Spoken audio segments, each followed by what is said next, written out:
আচ্ছা, এখানে আসি। এখানে বলছে কি যে বার্ষিক শতকরা 6% হার চক্রবৃদ্ধি মুনাফায় 15,000 টাকা 3 বছরের সবৃদ্ধি মূল এবং মুনাফা নির্ণয় হচ্ছে করতে হবে।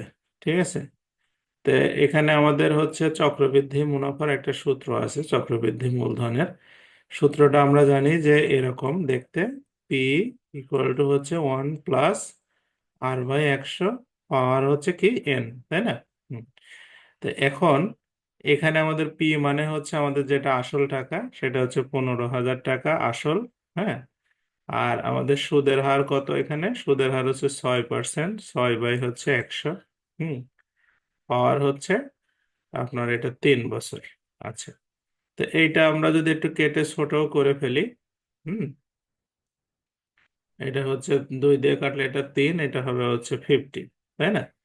তাহলে এখন আমরা কি করব, এখানে আপনার হচ্ছে 15,000, 15,000, এখানে 1 + উপরে 3, নিচে হচ্ছে 50, পাওয়ার হচ্ছে 3।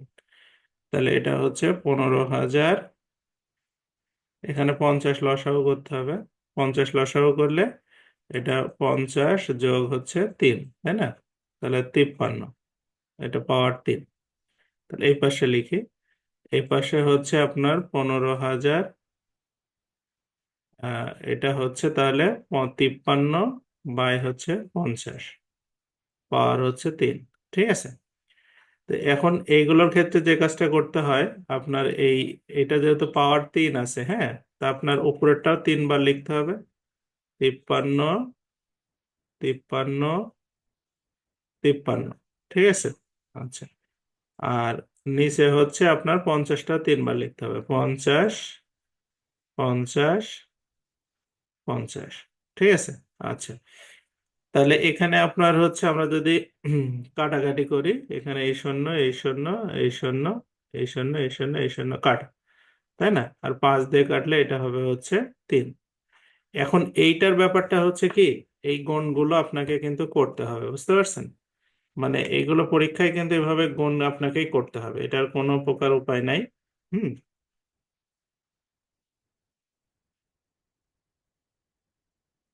হ্যাঁ, এইটার গুণগুলো আপনাকে হচ্ছে পরীক্ষায় হচ্ছে করতে হবে। হ্যাঁ। এখন এটা বলতে পারে স্যার অনেক সময় লাগবে, সময় লাগলেও কিছু করার নাই, এগুলোতে কোনো ক্যালকুলেটর দেয় না, এগুলোতে হাতে হাতে আপনাকে হচ্ছে করতে হবে, বুঝতে পারছেন? তো সেই ক্ষেত্রে আপনি হচ্ছে সময় লাগবে একটু, বাট হচ্ছে এটা করলে কিন্তু নিখুঁতভাবে আপনার করা যাবে। হ্যাঁ। তাহলে এইটা আমরা যদি গুণ করে ভাগ করি, তাহলে এটা 17,865 টাকা আপনার 24 পয়সা হবে হচ্ছে এই সুদ আসল। তাহলে এখানে আপনার কত টাকা আছে? আমাদের আসল হচ্ছে 15,000, আর এখানে হলো 17,865। এখন বলছে সবৃদ্ধি মূল কত? সবৃদ্ধি মূল 17,865। এখন যদি বলে মুনাফা কত? হুম। মুনাফা কত হবে? আমাদের 15,000 টাকা আসল, সেটা 3 বছর পর 17,865 টাকা হয়ে গেছে, তাহলে 2,865 টাকা 24 পয়সা হচ্ছে আমাদের মুনাফা। বুঝতে পারছেন বিষয়টা কি? হ্যাঁ।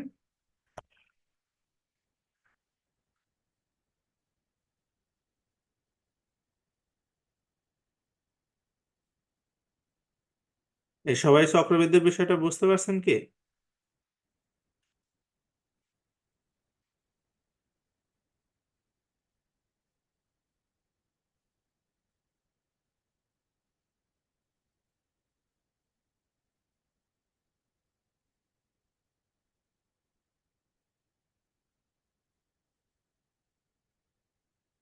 নোমের কিছু বলতেন মনে হয়, বলেন দেখি।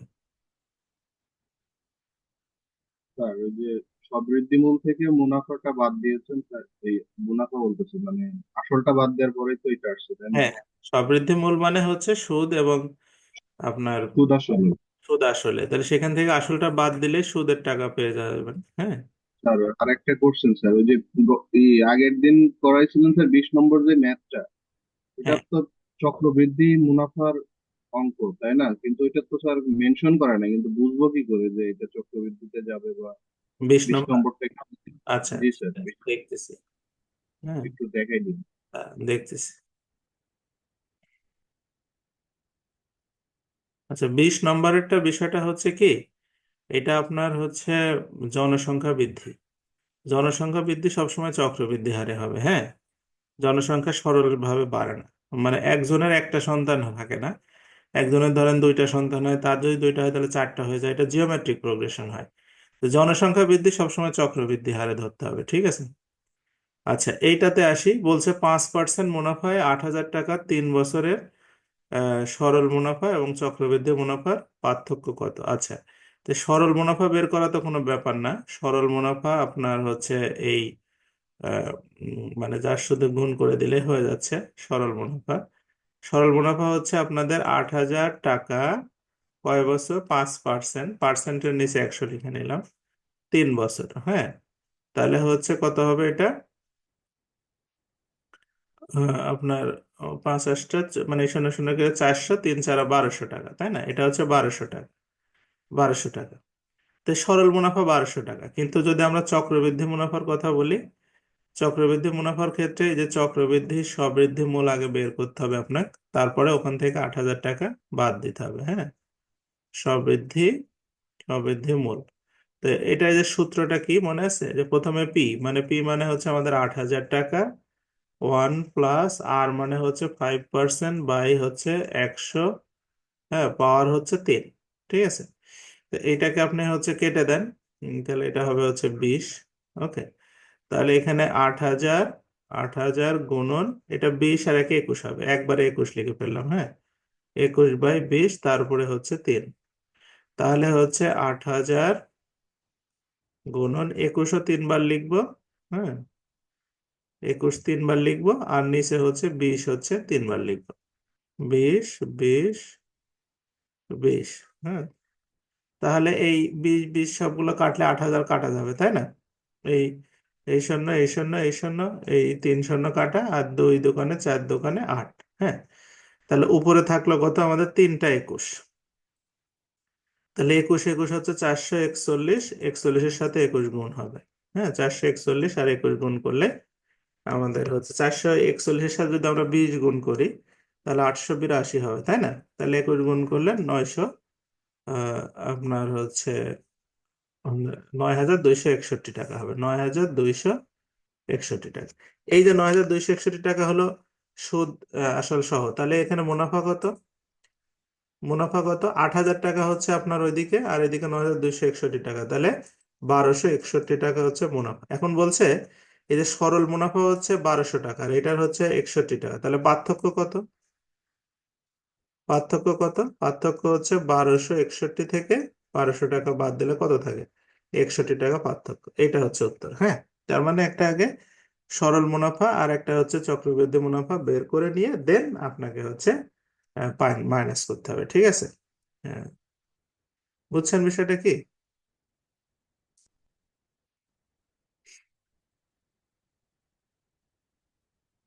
আচ্ছা, এরপরে চলে যায়, বলছে যে এখানে হচ্ছে বার্ষিক 10% হার সুদে 5,000 টাকা, কত বছরে চক্রবৃদ্ধি মূল 6,655 টাকা হবে। তো এখানে আপনার চক্রবৃদ্ধি সুদে এটা করার একটা সহজ উপায় আছে। উপায়টা হচ্ছে আপনার, আমি যেভাবে বলছি সেভাবে করাটাই ভালো। মানে আপনার সূত্রে গেলে একটু কঠিন লাগবে এটা। আচ্ছা, প্রথমে আমরা আগে আসলটা এখানে লিখবো। হুম, আমাদের আসল হচ্ছে প্রথমে কত টাকা? 5,000 টাকা, ঠিক আছে। 5,000 টাকা। তারপরে হচ্ছে আমাদের সুদ, সুদ হচ্ছে কত টাকা হবে? এটা প্রথম বছর, হ্যাঁ। প্রথম বছর, প্রথম বছর। তাহলে এখানে ধরেন হচ্ছে আমাদের এই যে আসল যে 5,000 টাকা হলো আমাদের 10% সুদ, তাই না? তাহলে 5,000 টাকা, 5,000 টাকা 10% সুদ ধরলে কত হবে? 500 টাকা, তাই না? 500 টাকা, 500 টাকা। এরপরে বছর শেষে আমাদের সুদ আসল কত হবে? সুদ আসল হবে 5,500 টাকা, তাই না? 5,500 টাকা। এবার দ্বিতীয় বছরে আসি। তো দ্বিতীয় বছরে এসে কি হবে দেখেন, এই যে 5,500 টাকা এখানে চলে আসলো না, এই 5,500 টাকা এবার কিন্তু চক্রবৃদ্ধির নিয়মে এটা যে সুদের সহ ওইটার উপরে ধরা হয়। এবার এই 5,500 টাকার উপরে আপনার 10% ধরতে হবে, ঠিক আছে। 10%, তাহলে হবে 500 কয় টাকা? 50 টাকা। তাহলে এটা হলো এবার 550 আর 5,500 মিলে 6,050 টাকা, ঠিক আছে, 6,050 টাকা। এবার তৃতীয় বছরে আসি। তৃতীয় বছরে এই 6,050 টাকার উপরে, এই 6,050 টাকা যেটা থাকে তার উপরে 10% সুদ হবে। হ্যাঁ, হওয়ার পরে হবে কত? 605 টাকা। এই 605 টাকা 6,005 টাকা যোগ করে কত হলো? 6,555 টাকা। তাহলে এদের যে কন্ডিশন সেটা আমাদের মিলে গেছে, বলছে 6,555 টাকা হবে। এর মানে এইটা 6,555 টাকা হয়ে গেছে, তার মানে কয় বছরে? 3 বছরে। তাহলে আমাদের উত্তর হবে 3 বছর। ঠিক আছে, 3 বছর। এইটা হচ্ছে বুদ্ধিমানের কাজ। আর ওইভাবে সূত্র দিয়ে গেলে একটু কঠিন হবে। হ্যাঁ, হ্যাঁ, হ্যাঁ, লেখার খাতায় এভাবে লিখতে হবে, শিটে দেখেন দেওয়া আছে। শিটে হচ্ছে সুন্দর করে আমরা ঘর করে ওইভাবে লিখে ফেলবেন। হ্যাঁ,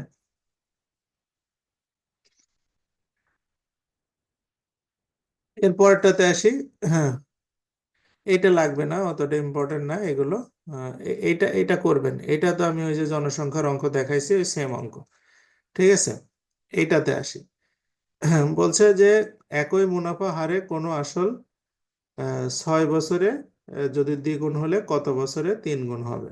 হ্যাঁ, আচ্ছা, 6 বছরে যদি দ্বিগুণ হয় তাহলে কত বছরে 3 গুণ হবে? এই অঙ্ক একটা করানো হয়েছে আপনাদের, এটা কত নম্বর জানি অঙ্ক, আমি গতদিন করাইছি। তারপরেও আরেকটা বার দেখেন, 6 বছরে দ্বিগুণ মানে 1 গুণ করে বাড়তেছে না? তাহলে আর 1 গুণ বাড়তে 12 বছর সময় লাগবে, তাই না? আচ্ছা, তো এটা যদি আমরা ধরেন আসল 100 টাকা ধরে করি, এটা খুবই সহজ হয়। এটা মনে করেন যে মানে খুবই সহজ ভাবে করা যাবে। হ্যাঁ, যেমন হচ্ছে আমার ধরেন আসল যদি 100, আমি দেখেন এটা করি, আপনারা এইভাবে চেষ্টা করবেন, আমার কাছে এটা সহজ মনে হয়েছে। আসল যদি 100 টাকা হয়, হুম, তাহলে আপনার হচ্ছে সুদ কত টাকা হবে? সুদও 100 টাকাই হবে। কেন? কারণ টাকা যখন দ্বিগুণ হয়, আসল যত টাকা হয় সুদও তত টাকাই হয়। ঠিক আছে, আচ্ছা, এখন সুদের হার কত তাহলে? 100 টাকা সুদ হবে কয় বছরে? 6 বছরে।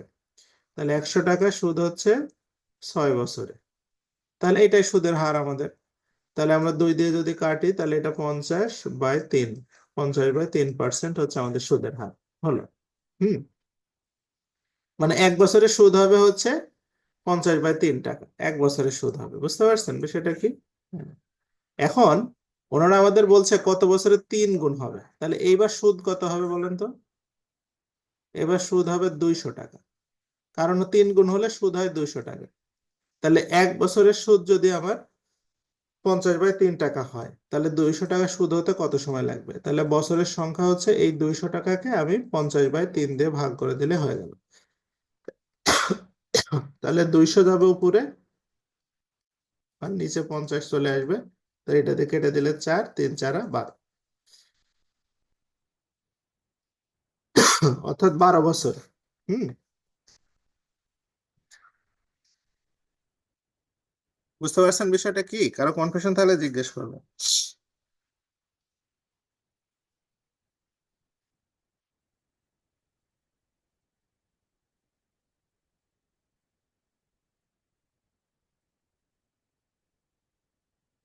হ্যাঁ, মারুফা। স্যার এই সেকেন্ড পার্টটা একটু বলেন। হুম, দাঁড়ান, এখানে আপনার আমাদের আসলে আমরা ধরছি 100 টাকা, তাহলে সুদও হবে 100 টাকা, তাই না? জি স্যার। তাহলে সুদের হার কত হবে? যেহেতু 6 বছরের সুদ 100 টাকা, তাহলে ভাগ করলে আপনার 50/3 টাকা হচ্ছে সুদ। এটা 1 বছরে, 6 বছরে যদি 100 টাকা হয় তাহলে 1 বছরে কত হবে? 50/3 টাকা না? জি স্যার। এখন 1 বছরে যদি 50/3 টাকা সুদ হয়, এখন পরে যখন 3 গুণ হবে তখন সুদ কত হবে? 3 গুণের সময় সুদ কত হবে? 100 টাকার সুদ তখন হবে 200 টাকা। যখন আপনার টাকা 3 গুণ হয় তখন সুদ হয় মানে আসলে ডাবল। তাহলে এখন বলছে 1 বছরে 50/3 টাকা, তাহলে কয় বছর সময় লাগবে? 50/3 দিয়ে এই 200 টাকা ভাগ করলে হয়ে যাচ্ছে 12 বছর। Okay sir. আচ্ছা, এর পরেরটাতে যাই।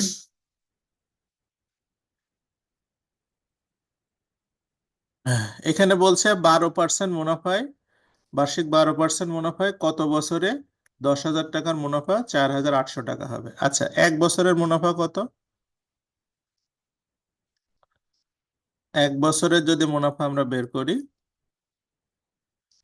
এটা 10,000 গুণন 12%, তাহলে 1200 টাকা হবে না? সহজ কথা, 1200 টাকা।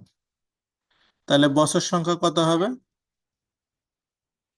4,800 টাকা হচ্ছে 1,200 টাকা দিয়ে ভাগ করলে 4 বছর সময় লাগবে। এটাই উত্তর। হ্যাঁ, 4 বছর বলছে। কত বছর সময় লাগবে? 4 বছর। এক বছরে যদি 1,200 টাকা হয়, তাহলে 4 বছরে 4,800 টাকা হয়ে যাবে। হুম।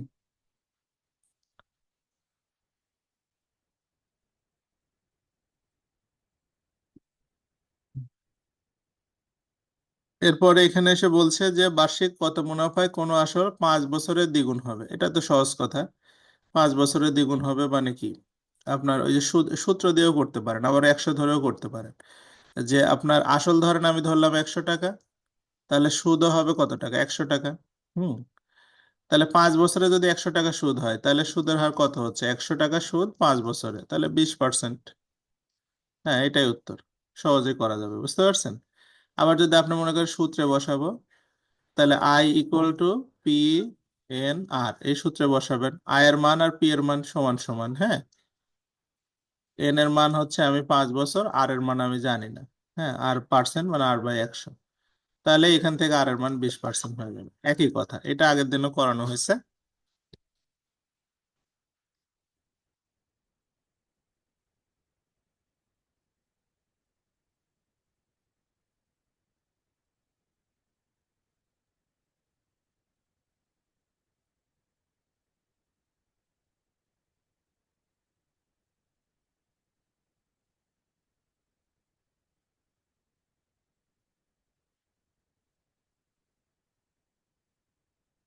আচ্ছা,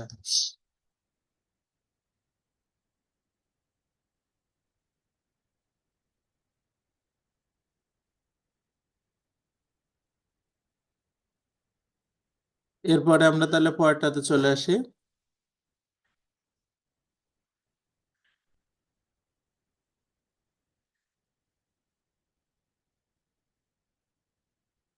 বার্ষিক 5% মুনাফায় 5,000 টাকা 3 বছরের সুদ আসল কত?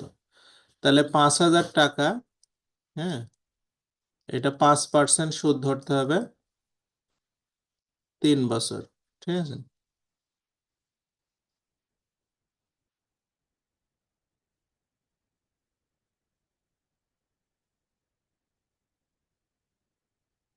$750। তাহলে এটা হচ্ছে সুদ।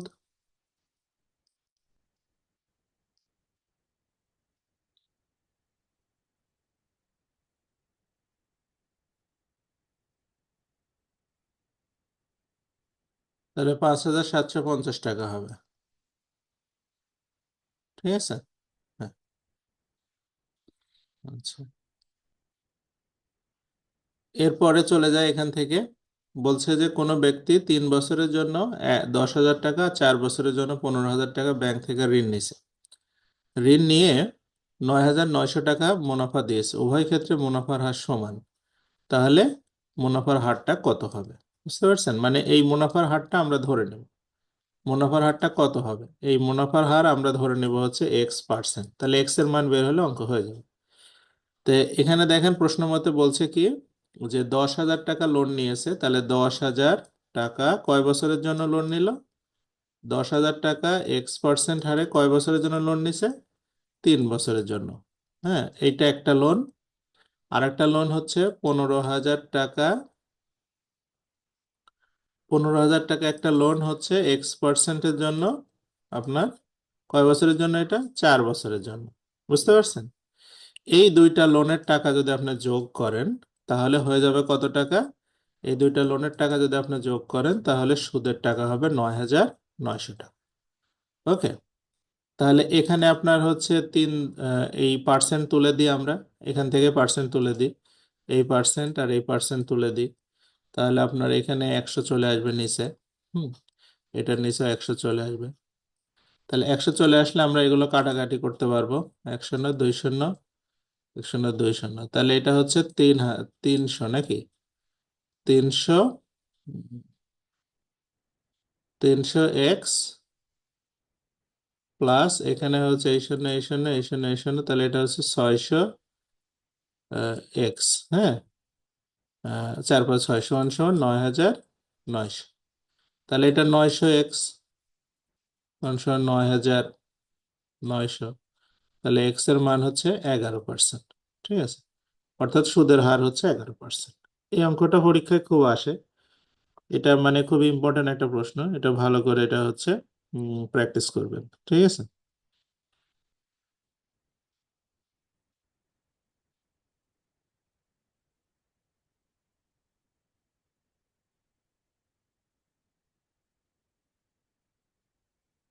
এটা কিন্তু পরীক্ষায় খুব রিপিট প্রশ্ন একটা। হ্যাঁ,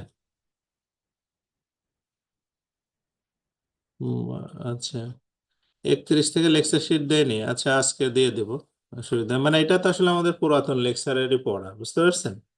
এটা আসলে নতুন লেকচারের পড়া না। হ্যাঁ, মানে আমাদের বলছিলাম যে 9 নম্বর লেকচার শিটটা আমরা কন্টিনিউ করব, আজকে দিয়ে দেবনি। হ্যাঁ, আমি আরো দু একটা অঙ্ক একটু করাই নেই দিয়ে করে। আমাদের হচ্ছে হুম, গতকাল প্রাথমিক ও গণশিক্ষা মন্ত্রণালয়ের উপদেষ্টা কি বলছে আপনারা শুনছেন সবাই? যে আপনাদের যদি চাকরিতে না পোষায় তাহলে চাকরি ছেড়ে অন্য জায়গায় চলে যান, মানে অন্য পেশায় চলে যান।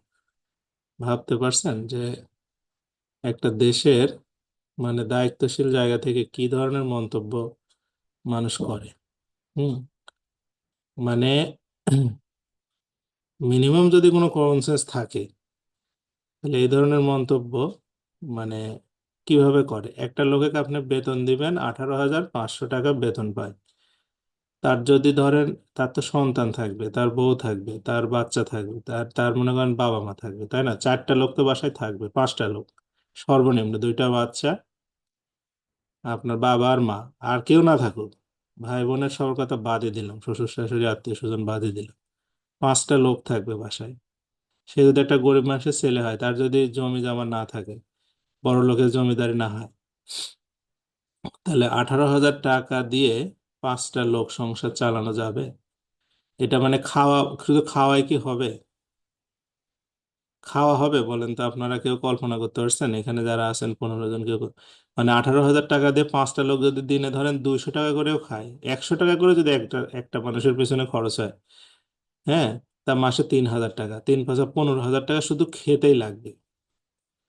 তাহলে আপনি কোন হিসাবে এইটা, এই কথাটা তারা যদি বলে যে আমাদের 2-4 হাজার টাকা বেতন বাড়ায় দেন, এটা তাদের দাবিটা কোনোভাবে অন্যায় না, কোনোভাবে অন্যায় না। কিন্তু আপনি যদি দাবি নাও মানেন, তাও তো আপনাকে বিষয়টা বলতে হবে সুন্দরভাবে, রাষ্ট্র সিদ্ধান্ত নিতে হবে। এখন এইভাবে কি বলা যায় যে আপনার মানে চাকরি ছেড়ে অন্য জায়গায় চলে যান? এটা কেমন কথা? এটা হচ্ছে এক ধরনের মানে মনে করেন যে নিকৃষ্ট বিকৃত মন মানসিকতা থাকলে এই ধরনের কথাবার্তা মানুষ বলতে পারে, বুঝতে পারছেন? মানে এটা কোনো তার পরিবারের বাপ মা ভাই বোন কেউ কি প্রাইমারি চাকরি করে না? তাদের অবস্থা কি জানে না তারা? হ্যাঁ, আর একটা মানুষকে আপনি 18,000 টাকা বেতন দিচ্ছেন, এখন সে যদি কোনো কারণে মনে করেন যে মানে সে আসলে কি করতে পারবে? তার ধরেন বিকাল 5টা পর্যন্ত আপনার চারটার 1 সেকেন্ড আগেও প্রাইমারি থেকে কেউ বের হতে পারে না। তাহলে ধরেন 4টার সময় যদি কেউ বের হয়ে চলে যায়, বাসায় যা কি করতে পারে বলেন তো? মানে সকাল 9টার সময় এন্ট্রি করতে হবে, বাসায় গিয়ে সে গরু ছাগল পুষতে পারবে না কি করতে পারবে? তার মানে আর কি করার সুযোগ আছে যে সেই মানুষটা আর কোন খাত থেকেই টাকা ইনকাম করবে? তাহলে একটা মানুষের যদি একটা সন্তানও থাকে তাও তো সম্ভব না। তাহলে কি করতে হবে? তাহলে বিয়ে শাদী বাদ দিয়ে মানে বাপ মা বাড়ি থেকে বের করে দিয়ে আমাদের দেশের জন্য চাকরি করতে হবে সবার? মানে কতটা রুগী হলে মানুষ এই ধরনের কথাবার্তা বলতে পারে? ঠিক আছে, মাদ্রাসা শিক্ষকদের তারা পড়াশোনা মানে আপনি মাদ্রাসা শিক্ষা দেশ থেকে বাতিল করে দেন, বলেন যে কোনো মাদ্রাসা কোনো নাই, কোনো শিক্ষক নাই, হাজার হাজার লোকজন মাদ্রাসার স্যারেরা পড়াবে, বছরের পর বছর ধরে পড়াবে, তারা 2-4 হাজার টাকা চাইতে গেলে আপনি ধরে মারবেন, গরম জল ছিটাবেন কেন? কেন তারা তাদেরকে ইয়ে না এটা করছেন কেন? আপনি প্রশাসন করে সব মাদ্রাসা বন্ধ করে দেন যে না এরা সব অবৈধ, এরা সব বন্ধ থাক। হ্যাঁ, করে দেন যদি ক্ষমতা থাকে, সেটা করবেন না। তাহলে এই লোকজনের অন্যায়টা কি? এরা কি এই জাতিতে কন্ট্রিবিউশন করতে এসে এরা কি পাপ করছে? অনেকেই বলে স্কুল খুলে ঢুকছে। আপনি জানেন যে বাংলাদেশে আপনার জেলাতে কয়টা সরকারি স্কুল আছে? আপনি খোঁজ নেন তো কয়টা সরকারি হাই স্কুল আছে। আপনার আমাদের গোটা জেলা মিলে সরকারি হাই স্কুল আছে মোট 2টা। হ্যাঁ, তাহলে এই যে বেসরকারি যে স্কুলগুলো হয়েছিল জন্য ছেলে মেয়েগুলো দু একজন এসএসসি পাশ করে, আমরা তো এমপিওভুক্ত কলেজে পাশ করে আসছি, তখন স্যারেরা আমাদের স্যারের বেতনই হয়নি। আমরা অনার্স যখন পাশ করলাম তখন আমাদের স্যারদের বেতন হয়েছে। তাহলে আমরা এসএসসি পাশ করছি না? আমরা পড়াশোনা করছি না? তাহলে আমাদের গড়ে তুলতে তাদের কষ্ট হয়েছে না? তাহলে তাদের কি কোনো সম্মান নাই? তাদের কোনো টাকা পয়সা নাই? এরা একেবারে মূর্খ, মানে একেবারে বিকৃত মন মানসিকতার মানুষ, বুঝছেন? আপনি টাকা নাও দিতে পারেন, সেটা তাদের সাথে আলোচনা করবেন, সুন্দর করে বুঝাবেন বিষয়টা, কথা বলবেন একটা আপনি চাইবে সরাসরি এই কথা বলবেন, তাদেরকে ধরে পিটাবেন? মানুষ দাবি তো করতেই পারে। আপনার প্রশাসন ক্যাডারের আপনি উম, 3 দিনে 3বার প্রমোশন হয়ে কোটি কোটি টাকা মরে গেছে, যে তারও হচ্ছে যত বছর সে বাঁচতো এই মনে করে তার বেতন দিলেন, যে মারা গেছে সে তারও। বুঝতে পারছেন? আর এরা গেছে কয়টা টাকা বাড়ানোর জন্য এদেরকে ধরে, মানে আর এদেরকে আবার দেখি কিছু রাম ছাগল সাপোর্ট করতেছে ফেসবুক টেসবুক। এরা হচ্ছে আরো নিকৃষ্ট, বুঝছেন? মানে মূর্খর একটা মূর্খ, মানে মূর্খ স্কোয়ার এরা। আমি অবাক হয়ে গেছি এগুলো দেখে। তো যাই হোক, এটা আমাদের মানে কি বলবো, এক প্রকার মানে লজ্জা ছাড়া আর কিছু বলা যায় না, বুঝতে পারছেন? মানে এটা কোনো কথা হইতে পারে? খুবই হাস্যকর বিষয়। তো যাই হোক, এগুলো আসলে মানে এই জন্য আমাকে যে পরামর্শ নেয়, আমি সবসময় শুনি যে বাংলাদেশে মানে যদি মিনিমাম অন্য কোনো প্রফেশন সম্ভব হয়, কারো শিক্ষকতায় আসা উচিত না। কারণ এই দেশের মানুষ, সরকার, শিক্ষকদের, আপনি যদি একটা উম, আজকে যদি পুলিশ স্ট্রাইক করে কালকে ওদের বেতন বাড়বে, যদি ডাক্তার স্ট্রাইক করে কালকে বেতন বাড়বে, এমনকি যদি সুইপার স্ট্রাইক করে তাও কালকে ওদের বেতন বাড়বে। কারণ কি? কারণ ওদের দরকার আছে দেশে, আর শিক্ষকদের কোনো দরকার নাই। এদেরকে মারা যায়, সবই করা যায়। আপনি একটা সুইপারের গায়ে হাত দিয়ে দেখেন তো কালকে দেশে থাকতে পারেন কিনা। হম। আর মানে প্রধানমন্ত্রীকে পদত্যাগ করাতে বাধ্য করতে পারে না। তো এই জন্য শিক্ষকদের আসলে দরকার নাই আমাদের দেশে, সোজা কথা। আর এই জিনিসটা যারা বাস্তবতা উপলব্ধি করে চাকরি বাকরি করতে পারবে তারাই করা উচিত আসলে। এখানে দেখেন এটাতে বলছে বার্ষিক 8% মুনাফায় 62,500 টাকার 3 বছরের মূলধন কত? চক্রবৃদ্ধি মূলধন কত? হ্যাঁ, তাহলে এখানে 62,500 টাকা, এই অঙ্কগুলো আসলে নিজেই করা যায়। এখানে তেমন কিছু অঙ্ক না, এটা খালি এটা ক্লাস 8-এর অঙ্ক। মানে আপনার 62,500 টাকা, 500 টাকা 1 প্লাস এটা 8% ভাগ হচ্ছে 100, পাওয়ার হচ্ছে 3 বছর। এটা আপনারা ক্যালকুলেশন করে নিলে হবে। হ্যাঁ, এটা আসলে যতটা মানে আপনার গুণটুন করতে একটু সময় লাগবে, তাই এখানে বোঝার কিছুই না, এই সূত্রে বসাই দিলে হয়ে যাচ্ছে চক্রবৃদ্ধি মূলধন কত। হ্যাঁ, আচ্ছা। এরপরে বলছে যে বার্ষিক 3% হারে সুদে 250 টাকার যত সুদ, 250 টাকার 6 বছরে যত সুদ হয়, বার্ষিক 5%-এর সুদে কত বছরে 225 টাকা তত সুদ হবে। তো এখানে মূল কথাটা হচ্ছে বার্ষিক 3% হারে সুদে 250 টাকা 6 বছরে যত সুদ হয় এইটা আগে বের করি। হ্যাঁ, 6 বছরের সুদটা আগে বের করি, ঠিক আছে? 6 বছরের সুদ কত হয় সেটা আগে বের করি। তাহলে আমাদের 250 টাকা 3%, তাই না? তাহলে 3/100 ভাগ গুণন হচ্ছে 6 বছর। হুম। তাহলে এটা কত হবে আপনার হচ্ছে, আমরা যদি এটা কাটাকাটি করি, 25 দিয়ে কাটলে এটা 10, 25 দিয়ে কাটলে এটা হচ্ছে 4, তারপরে হচ্ছে হ্যাঁ, তাহলে 45 টাকা হচ্ছে, তাই না? মানে আমার যদি আমরা এটা ইয়ে দিয়ে কাটি, 5 দিয়ে কাটলে এটা 2, 5 দিয়ে কাটলে এটা 2, না 5 দিয়ে কাটলে এটা না না, ভুল হলো, 2 দিয়ে কাটলে এটা 5, এটা 2, এটা হচ্ছে 3, 3 × 9, 5×45 টাকা। তার মানে 250 টাকার হচ্ছে 45 টাকা সুদ হবে। হ্যাঁ, 6 বছরে। এখন বলছে 225 টাকার এত টাকা সুদ হতে 5% হারে সুদে। তাহলে 5% সুদ হলে 1 বছরের সুদ কত? 1 বছরের সুদ হচ্ছে আপনার 225 টাকার 5%। 225 টাকা যদি আপনি 5% করেন তাহলে কত হবে? 10% করলে হবে হচ্ছে আপনার 22 টাকা 50 পয়সা। তাহলে এটা হচ্ছে 11 টাকা 25 পয়সা হবে, 11 টাকা 25 পয়সা। তাহলে বছর সংখ্যা কত হবে? এই 45 টাকা সুদ হতে কয় বছর সময় লাগবে? 11 টাকা 25 পয়সা করে। এটা ভাগ করলে আমাদের হয়ে যাচ্ছে। হুম তাহলে এটা 4 বছর, 4 11 44, 4 25 4 বছর। হ্যাঁ, অর্থাৎ 4 বছরে তত সুদ হবে। এই আর কি। এটাও ভূমি মন্ত্রণালয়, এই যে সামনে পরীক্ষা নিরীক্ষা আছে যারা দিবেন, এই টাইপের প্রশ্ন আসে ভূমি মন্ত্রণালয়, এইগুলো অঙ্ক প্র্যাকটিস করবেন। ঠিক আছে। আচ্ছা, এরপরে আমরা চলে আসি 8% 3,000। এটা করার দরকার নাই, এটা করতে পারবেন, এটা খুব সহজ, এটাও লাগবে না। এইটাতে আসি। এক ব্যক্তি 1,000 টাকা 4 বছরের জন্য ব্যাংকে জমা রাখলো। ব্যাংক উক্ত ব্যক্তিকে প্রথম 2 বছরের জন্য 10% হারে, শেষের 2 বছরের জন্য 5% হারে সুদ দিল। 4 বছর শেষে কত টাকা পাবে? তাহলে সুদ পাবে হচ্ছে, মানে সুদটা আগে বের করি। হ্যাঁ, মানে 1,000 টাকা, 1,000 টাকা প্রথম 2 বছরে 10%, তাহলে 10% হারে সুদ দিবে 2 বছর। ওকে, গেল। প্লাস এইবার 1,000 টাকা 5% হারে সুদ দিবে কয় বছর? পরের 2 বছর। বুঝতে পারছেন? তাহলে এটা 10,000 টাকা করে সুদ দিলে এই শূন্য এই শূন্য এই শূন্য এই শূন্য কাটা, তার মানে 100 টাকা। 100 আর 100 200 টাকা। এটা 200 টাকা, আর এখানে হবে হচ্ছে কত? 100 টাকা, তাই না?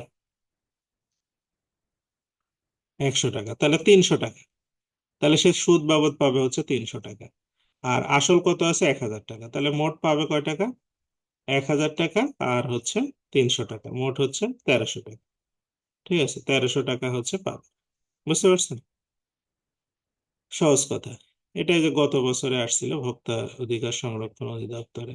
হুম আচ্ছা, এটা করব না, এটাতে আসি। রমিজ সাহেব ব্যাংকে 5,000 টাকা জমা রাখলেন এবং সিদ্ধান্ত নিলেন যে তিনি 6 বছর টাকা উঠাবেন না। ব্যাংকের মুনাফা 12% হলে 6 বছর পর তিনি মুনাফা কত টাকা পাবেন? তাহলে মুনাফা বের করি। হুম মুনাফা হচ্ছে 5,000 টাকা গুণন হচ্ছে কত পার্সেন্ট? আপনার 12%, গুণন হচ্ছে কত? আপনার হচ্ছে 12% কয় বছর? এটা হচ্ছে 6 বছর। ঠিক আছে, তাহলে এটা 5,000 টাকা, মানে 100 দিয়ে ভাগ করলে 50 হবে, তাই না? তাহলে হচ্ছে 50, 300, 3 × 36, 3,600 টাকা। এই 3,600 টাকা হচ্ছে আপনার 3,600 টাকা হচ্ছে তার মুনাফা। এখন বলছে মুনাফা সহ কত হবে? তাহলে মুনাফা সহ হবে কত? মুনাফা সহ এই আপনার 5,000 টাকা আগের আছে, আরো 3,600 টাকা, এই মোট হচ্ছে 8,600 টাকা আপনার মুনাফা সহ হবে। ওকে। আচ্ছা, এইটা দেখেন। এটা হচ্ছে বলছে কোন আসল 3 বছরে মুনাফা আসলে হবে 1,578 টাকা, আর 5 বছরে হবে 1,830 টাকা। তাহলে মাঝখানে যে 2 বছর, এখানে 3 বছরে এটা, এটা 5 বছরে, তাহলে আমাদের 2 বছরের সুদ কত? 2 বছরের সুদ কত টাকা হবে? 2 বছরের সুদ হবে এই 1,830 টাকা থেকে আপনি হচ্ছে 1,578 টাকা বাদ দেন। হ্যাঁ, তাহলে এদিকে 22 টাকা আর ওইদিকে হচ্ছে 30 টাকা, তাহলে 52 টাকা, তাই না? আর এদিকে 200, তাহলে 252 টাকা। এই 252 টাকা হচ্ছে, 252 না 152 টাকা হচ্ছে, না ভুল হলো, দাঁড়ান, 22 টাকা, মানে 1,830 টাকা, তাই না? 1,830 টাকা থেকে আমরা 1,578 টাকা বাদ দেবো, তাহলে 252 টাকা। ঠিক আছে, এই 252 টাকা সুদ হচ্ছে 2 বছরে। এই 2 বছরের সুদ হচ্ছে 252 টাকা। তাহলে 1 বছরের সুদ কত হবে? এই 252 টাকাকে আপনার ভাগ করতে হবে 2 দিয়ে। ঠিক আছে, 252 টাকাকে 2 দিয়ে ভাগ করলে 126 টাকা। 126 টাকা সুদ হচ্ছে 1 বছর। এখন তাহলে 3 বছরের সুদ কত? তাহলে 3 বছরের সুদ হবে এই 126 টাকাকে 3 দিয়ে গুণ করতে হবে। হ্যাঁ, তাহলে 3 দিয়ে গুণ করলে আমরা পাবো হচ্ছে 378 টাকা। 378 টাকা, এটা হচ্ছে 3 বছরের সুদ। তাহলে এখন যদি বলে আসল কত টাকা, তাহলে আসল হবে এই 1,578 থেকে 378 বাদ দেন, তাহলে থাকবে হচ্ছে আপনার 1,200 টাকা। এই 1,200 টাকা আসল। এখন বলছে মুনাফার হার কত? তাহলে আমাদের 1 বছরের মুনাফা হচ্ছে 126 টাকা, কয় টাকাতে? 1,200 টাকা। গুণন 100 টাকা। তাহলে সুদের হার পেয়ে গেলাম 126 টাকা ভাগ হচ্ছে 1200 টাকা গুণন হচ্ছে 100, তাহলে 10.5% হবে মুনাফা। হ্যাঁ, এই তো এই আমরা আজকে 40 পর্যন্ত করে রেখে দেবো, আর বাদ বাকি ধরেন যে কয়টা আছে আমরা 10 নম্বর এক্সেল শিট যেহেতু সুদের জন্য আছে, আজকে এটাই করে আমি ওইগুলো দিয়ে দিব। আর আপনাদের অ্যাসাইনমেন্টটা আমি আগামী ক্লাসে দিব, মানে আগামী ক্লাস আপনার শেষ হলে, আমাদের সুদের অঙ্ক শেষ হবে, তখন হচ্ছে আপনাদের অ্যাসাইনমেন্টটা দেওয়া হবে। হ্যাঁ, এই অঙ্কটা বাসায় করবেন যে 5% মুনাফায় 8,000 টাকা 3 বছরের সরল মুনাফা। হুম, তাহলে 120 টাকা হবে। আর চক্রবৃদ্ধি মুনাফা এভাবে বের করবেন, বের করে দুইটা বিয়োগ করলে হবে। হ্যাঁ, আচ্ছা, এটাও তাই, সেম অঙ্ক। আচ্ছা, এই 42 থেকে কালকে করলে হবে, আর বেশি অঙ্ক নাই এখানে। হ্যাঁ, 42 থেকে আপনার এই যে 8-10টা অঙ্ক আছে, এগুলো ধীরে ধীরে করা যাবে। হ্যাঁ, মানে 20টার মতো আছে। আপনারা দু একটা করলে করবেন, না করলে নাই, আমি বাদ বাকিগুলো আগামী ক্লাসে এগুলো করে দেবো। আজকে আমাদের ভয়েস পড়াতে হবে। ভয়েসের জন্য আমরা গত ক্লাসটা আসলে করতে পারি নাই। হ্যাঁ, ভয়েস আসলে আমি ভয়েসটা বের করি। ভয়েস তো আপনাদের পরীক্ষায় আসবেই। এটা মাস্ট, এটার কোনো বিকল্প নাই। তো ভয়েস খুব মনোযোগ দিয়ে শিখতে হয়। ঠিক আছে, ভয়েসে অনেকেই মনে হয় যে না আমি ভয়েস পারবো ভালো, এই সেই, কিন্তু আসলে অনেকে বেশিরভাগই পারে না, এভাবে ভুল করে।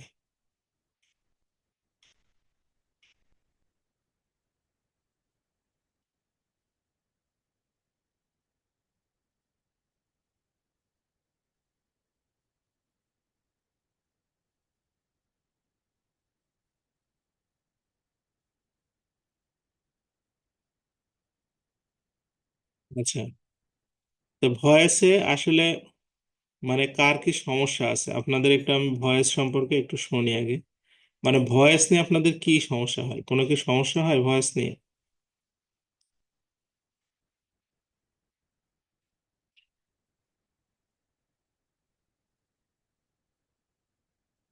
আচ্ছা, ভয়েস নিয়ে যদি কোনো সমস্যা হয়, তাহলে সেটা হচ্ছে আমরা বলতে পারেন যে আমার এরকম ধরনের সমস্যা হয়। হ্যাঁ, আর তাহলে আমি ওই জায়গাগুলোতে একটু ভালো করে ফোকাস করতে পারবো। আপনাদের কি ভয়েস নিয়ে কোনো প্রবলেম হয়? আচ্ছা, ভয়েসের আব্দুর রহমান বলছে যে কিছু নিয়ম হয়তো উনি ভুলে যান। হ্যাঁ, আসলে ভয়েসে তেমন কোনো নিয়ম নাই। মানে আপনার 3টা 4টা আছে এক্সেপশনাল, বাদ বাকি সব একই নিয়মের। হুম, তো ভয়েসের জন্য আমাদের মূল কনসেপ্টটা যে জায়গায় খেয়াল করতে হবে আপনাকে, সেটা হচ্ছে যে আমাদের ধরেন মানে ভুলটা হবে টেন্সের ক্ষেত্রে। বুঝতে পারছেন, অন্য কোথাও খুব একটা ভুল হয় না। হ্যাঁ, আচ্ছা, শারমিনের কি সমস্যা আছে বলেন আপনি, দেখি শুনি।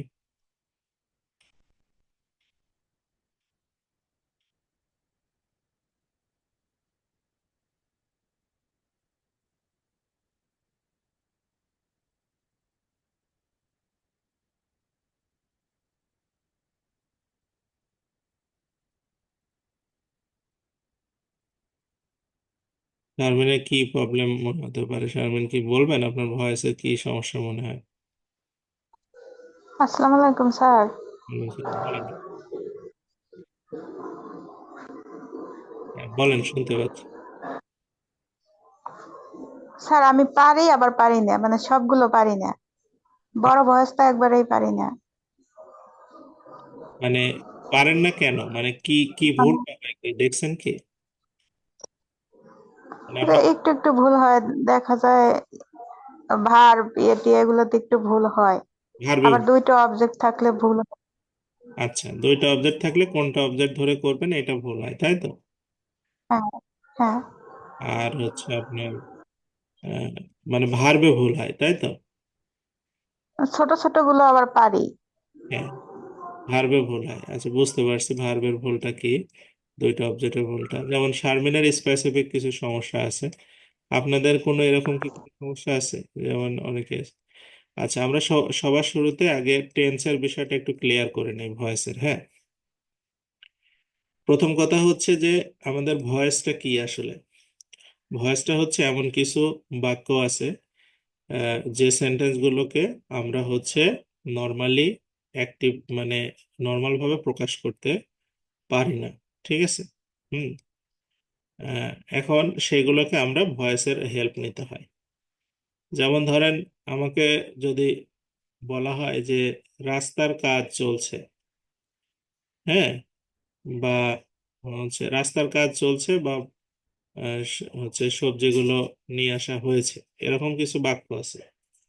সেই বাক্যগুলো আপনার হচ্ছে আহ, এখানে কে কাজ করছে বা সাবজেক্টটা খুব একটা ইম্পর্টেন্ট না, বা জানারও দরকার হয় না, বা হচ্ছে মানে সাবজেক্ট এখানে সাইলেন্ট থাকলেও কোনো সমস্যা হয় না। এই ধরনের বাক্যগুলোতে আপনার হচ্ছে প্যাসিভ ভয়েসের ব্যবহার করতে হয়, বুঝতে পারছেন। আর কিছু কিছু বাক্য আছে, হ্যাঁ, যেমন সে স্কুলে যায়, এটা তো জেনারেল সেন্সেই কাজ করে, এখানে ভয়েস চেঞ্জ করার দরকার হয় না, ঠিক আছে। তো আমাদের আসলে সেন্সের উপর ভিত্তি করে যে কথাগুলোর প্যাটার্ন গুলো উপরে ভিত্তি করে ভয়েসটা করা উচিত। যদিও বা পরীক্ষাতে তারা এগুলো চিন্তা করে আসে না, ভয়েস আসে একটা সেন্টেন্স দেয়, দিয়ে বলে যে আপনারা এটা চেঞ্জ করে নেন। হুম কিন্তু আসলে মূল কনসেপ্টটা হচ্ছে যে যেখানে অবজেক্টটা ম্যাটার করে সেখানে আপনার ভয়েসটা মানে প্রয়োজন। যেমন ছেলেরা ফুটবল খেলে, এখানে আসলে ফুটবল খুব একটা গুরুত্বপূর্ণ বিষয় ম্যাটার করে না, হ্যাঁ, এই জন্য এগুলোর ভয়েস না চেঞ্জ করলেও হয়। তো যাই হোক, ভয়েসের মূল কনসেপ্টটাই হচ্ছে কথার প্যাটার্নটা যখন চেঞ্জ হবে তখনই সেটা ভয়েস। তাই ভয়েস চেঞ্জ করতে হলে সবার শুরুতে সবচেয়ে গুরুত্বপূর্ণ বিষয় হচ্ছে টেন্সের উপরে ফোকাস করা। তো টেন্সের ক্ষেত্রে আপনাকে যে কাজটা করতে হবে, প্রথমে প্রেজেন্ট ইনডেফিনিট টেন্সের বাক্য যখন আপনি চেঞ্জ করবেন তখন অক্সিলারি ভার্ব হিসাবে বসাতে হবে কি, এম, তারপরে হচ্ছে ইজ অথবা আর, এর মধ্যে যে কোনো একটা, ঠিক আছে। যে কোনো একটা অক্সিলারি ভার্ব বসানোটাই ঝামেলা। কন্টিনিউয়াস টেন্সেও তাই। কন্টিনিউয়াস টেন্সের গুলো যখন আপনি চেঞ্জ করবেন, এম, ইজ, আর, হ্যাঁ, এটার সাথে একটা শুধু বিং যুক্ত হবে, ঠিক আছে, BEING, বিং যুক্ত হবে। ওকে, আচ্ছা। পারফেক্ট টেন্সের ক্ষেত্রে আমাদের হচ্ছে নর্মালি থাকে হ্যাভ আর হ্যাজ, এটার সাথে আপনার হচ্ছে হ্যাজ অথবা হ্যাভ তো থাকবেই, এটার সাথে আপনার কি করতে হবে, একটা বিন নিয়ে এসে বসাতে হবে যখন পারফেক্ট টেন্সের বাক্যগুলোকে চেঞ্জ করবেন। ওকে, আর যখন পারফেক্ট কন্টিনিউয়াস টেন্স মানে চেঞ্জ করবেন তখন হ্যাজ আর হ্যাভ তো থাকবেই, পাশাপাশি আপনাকে এটার সাথে বিনও থাকবে, অসুবিধা নাই, বিন থাকবে, এইটার সাথে আপনাকে একটা বিং নিয়ে এসে বসাতে হবে। হ্যাঁ, তার মানে একটা বিষয় নিশ্চিত হলো, সেটা যে কন্টিনিউয়াস টেন্সই হোক বিং থাকবেই, নাকি? হ্যাঁ, কন্টিনিউয়াস টেন্সে এই হচ্ছে অক্সিলারি ভার্বের বিষয়টা। হুম এটা হচ্ছে অক্সিলারি ভার্ব গেল। এই চারটা টেন্সের অক্সিলারি ভার্বটা হবে এরকম। ওকে, এরপরে আমরা চলে আসি হচ্ছে পাস্টে। পাস্টের কথায় আসি। হ্যাঁ, আপনার যদি পাস্টে চলে যান, পাস্টে চলে গেলে আপনাকে কি করতে হবে, এগুলো তখন চেঞ্জ হয়ে যাবে, এগুলো আর থাকবে না, ঠিক আছে। যখন আমাদের পাস্টে চলে যাব তখন আমাদের এইসব জায়গাগুলো চলে আসবে কি, প্রথমে আসবে হচ্ছে এখানে পাস্ট ইনডেফিনিট হলে এটা ওয়াজ বসবে অথবা ওয়ার বসবে, যে কোনো একটা। হ্যাঁ, এখানেও তাই, ওয়াজ বসবে অথবা ওয়ার বসবে, ঠিক আছে, যে কোনো একটা। এখানে বসবে হচ্ছে হ্যাড, আর এখানেও বসবে হচ্ছে হ্যাড বিন বিং। বুঝছেন, পাস্টের ব্যাপারটা শেষ। হুম এই অক্সিলারি ভার্বের প্রথমে আপনাকে আগে ফাইন্ড আউট করে নিতে হবে। এরপরে আমরা ফিউচারে চলে যাব। ফিউচারে গিয়ে হুম ফিউচারে গিয়ে হচ্ছে কিভাবে হবে, ফিউচারে গিয়ে হচ্ছে তখন এইগুলো আর থাকবে না। হুম তখন প্রথমে হবে কি, প্রথমে এটা হবে হচ্ছে শ্যাল, শ্যাল অথবা হচ্ছে উইল, তার সাথে একটা বি। ওকে, আর এখানে হচ্ছে শ্যাল অথবা উইল, হ্যাঁ, তার সাথে বি। ওকে, আর এখানে হবে কি, শ্যাল অথবা উইল, তার সাথে হচ্ছে হ্যাভ। ওকে, আর এখানে কি, এখানেও তাই, শ্যাল উইল, তার সাথে হচ্ছে হ্যাভ। হ্যাঁ, এই তো, বুঝতে পারছেন। এই হচ্ছে আমাদের কন্টিনিউ কি বলে, অক্সিলারি ভার্বের পরিবর্তন। এই অক্সিলারি ভার্ব নিয়ে কারো কোনো সমস্যা আছে কি? অক্সিলারি ভার্বের বিষয়গুলোতে। হ্যাঁ,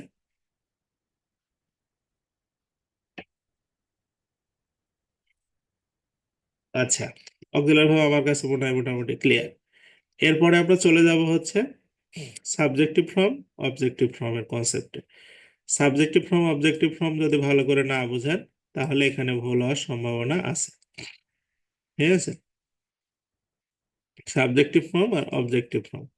প্রথমে হচ্ছে আই, আই এর অবজেক্ট হবে হচ্ছে মি। তারপরে হচ্ছে উই, উই এর অবজেক্ট হবে হচ্ছে আস। হি, এটার অবজেক্ট হবে হচ্ছে কি হিম। তারপরে হচ্ছে শি, এটার অবজেক্ট হবে হচ্ছে হার। তারপরে হচ্ছে দে, এটার অবজেক্ট হবে হচ্ছে দেম। ঠিক আছে, আরেকটা আছে ইউ, এটার অবজেক্ট হবে হচ্ছে ইউ। এগুলো আগে আপনার ক্লিয়ার হতে হবে। বুঝতে পারছেন বিষয়টা কি? এগুলো ক্লিয়ার হতে হবে, এগুলোর মধ্যে কোনো কনফিউশন থাকা যাবে না, কারণ সাবজেক্ট অবজেক্টে চলে যাবে, অবজেক্ট সাবজেক্টে চলে আসবে। তখন এগুলো নিয়ে যাতে কোনো ধরনের কনফিউশনের মধ্যে না পড়েন। হ্যাঁ, আচ্ছা। এরপরে আপনাদের হচ্ছে আরেকটা জিনিস জানতে হবে, সেটা হচ্ছে ভার্বের, ভার্বের হচ্ছে পাস্ট পার্টিসিপল। হ্যাঁ, পাস্ট পার্টিসিপল। তো এই পাস্ট পার্টিসিপলের বিষয়টা এখানে এই যে শারমিন যে কথাটা বলছে যে এখানে তার কিছু ভুল হয়। তো এই জিনিসটার ক্ষেত্রে প্রথম পরামর্শ হচ্ছে ভার্বের পাস্ট পার্টিসিপল নর্মালি হচ্ছে বিভিন্নভাবে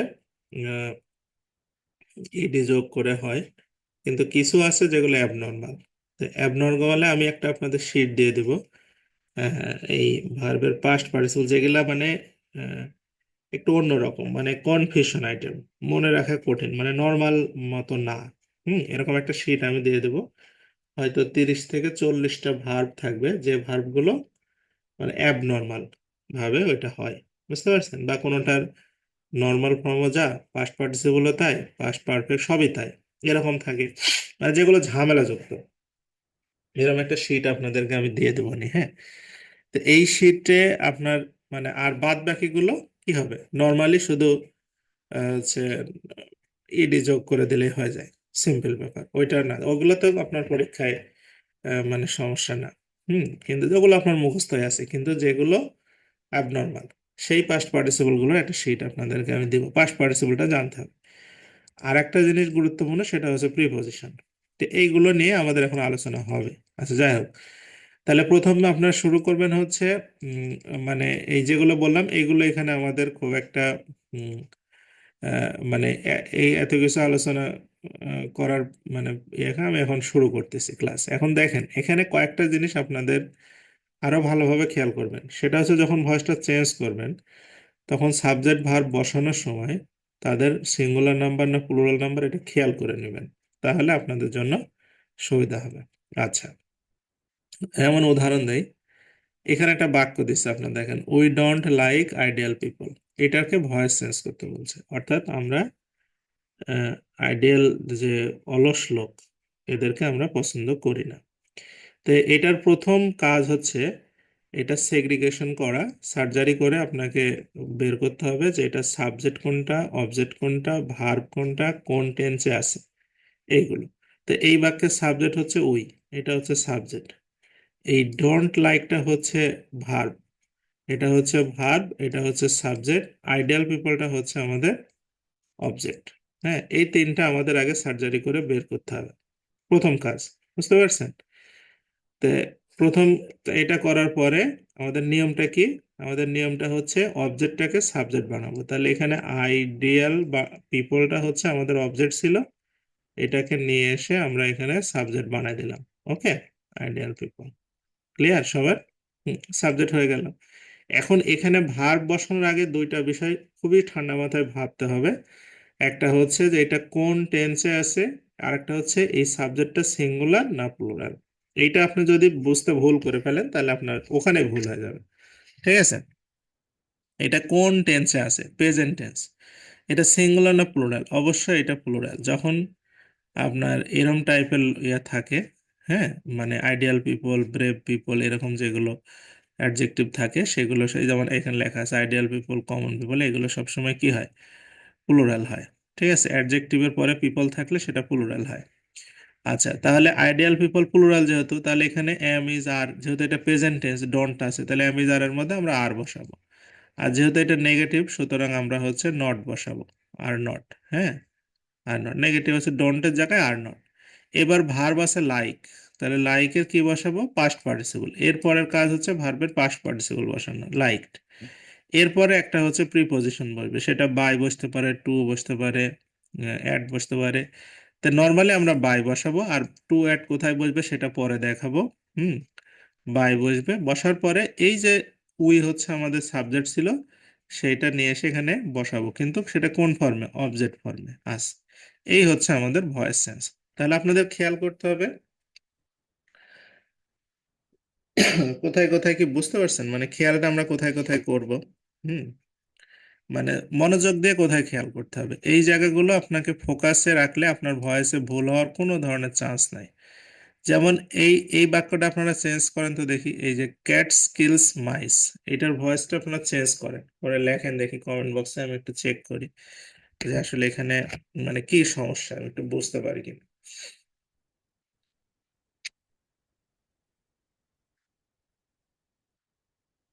ক্যাট স্কিলস মাইস, সিম্পল একটা জিনিস, এটার ভয়েসটা চেঞ্জ করেন দেখি। যেমন নোমের লিখছে মাইস ইজ কিল্ড বাই ক্যাটস। আচ্ছা, আমি লিখি এখানে, তাহলে একটু সুবিধা হবে। মাইস ইজ কিল্ড বাই ক্যাটস। আচ্ছা, তার মানে একজনই শুধু অ্যান্সার করছে, আর কেউ অ্যান্সার করেনি এখনো। তো যাই হোক, আহ, আরেকজন লিখছে, আকলিমা লিখছে মাইস আর কিল্ড বাই ক্যাট। আচ্ছা, তো যাই হোক, আর আরেকজন লিখছে কি, নজরুল লিখছে মাইস আর কিল্ড বাই ক্যাটস। আচ্ছা, তো যাই হোক, আমাদের আপাতত তিনটা আনসার আসছে, আমরা এটার পরে আলোচনাটা করি। তো এখানে আমাদের প্রথম কাজটা কি ছিল? প্রথম কাজটা কি ছিল যে মারুফ আলেক্স মাইস আর কিল্ড, প্রথম কাজটা ছিল আমরা মাইসটাকে উম, সামনে নিব, তাই না? তাহলে মাইসটা সামনে নিলাম। ওকে, এখন মাইসটা সিঙ্গুলার না প্লুরাল? অবশ্যই এটা প্লুরাল, মাউস হচ্ছে সিঙ্গুলার, মাইস হচ্ছে প্লুরাল। তাহলে এটা কোন টেন্স? Present tense. হ্যাঁ, তাহলে এখানে আর লিখবো, অবশ্যই আর। হ্যাঁ, আর কিলের হচ্ছে কি হবে? কিল্ড, পাস্ট পার্টিসিপল, তারপরে বাই, তারপরে হচ্ছে ক্যাটস। ওকে, ক্যাটস, ক্যাট লেখার দরকার নেই, ক্যাটস, কারণ এখানে ক্যাটস আছে, ক্যাটস লিখবো। ওকে, বুঝতে পারছেন বিষয়টা কি? তাহলে আপনাদের এই যে যেমন নোমেয়ারের যে ভুলটা হয়ে গেছে, এইটা আমি এই জন্য বললাম যে যখন এইটা বসানো হবে, তখন খুব সতর্কতার সাথে এটাকে আপনাকে অবজার্ভ করতে হবে যে এটা সিঙ্গুলার না প্লুরাল, আর এটা কোন টেন্সে আছে। এই দুইটা জিনিস অবজার্ভ না করে বসালে আপনার ভুল হবে, তাড়াহুড়া করলে। আচ্ছা, তারপরে চলে আসি, যেমন ফরচুন ফেভার্স দা হচ্ছে ব্রেভ। হ্যাঁ, এই বাক্যটা খেয়াল করেন, দা ব্রেভ, দা রিচ, দা পুর, এগুলো সবসময় প্লুরাল। তাহলে কি হবে এখানে? দা আপনার ব্রেভ, তাই না? BRAV, ব্রেভ, দা ব্রেভ। ওকে, দা ব্রেভ, এইটা চলে আসলে এখন এইটা আপনাকে বুঝতে হবে এটা সিঙ্গুলার না প্লুরাল। অবশ্যই এটা plural, the brave, the rich, the poor, the old, the lazy, এগুলো সবই হচ্ছে কি? প্লুরাল। তাহলে এটা প্রেজেন্ট টেন্স, তাহলে আর হবে। হুম, আর হবে। এবার ফেভার, ফেভারের পাস্ট পার্টিসিপল কি? ফেভার, আর এটি ফেভার্ড। হ্যাঁ, তারপরে কি? বাই, কিভাবে? Fortune, fortune. ঠিক আছে, এই বুঝতে পারছেন বিষয়টা, দ্য বেব আর ফেভার্ড বাই ফরচুন, রাইট? এরকম। তো এই তো আপনারা মোটামুটি ধরতে পারছেন যে মূল জায়গাগুলোতে কোথায় ফোকাস করতে হবে, সেগুলো ধরতে পারছেন। এখন আমি একটা একটা করে আপনাদের করতে দিব, একটা করে প্র্যাকটিস। হুম, আপনারা বাসায় করে ফেলবেন। এগুলো ভয়েস খুব একটা জটিল যেমন এই বাক্যটা দেখেন, এটা কেউ করতে পারেন কি? এটা করতে পারবেন? All his people's like him, এটা করেন তো দেখি। এটা ভয়েসটা চেঞ্জ করেন দেখি কোনো ভুল হচ্ছে কিনা, ভুল হলে তখন চেক করতেছি।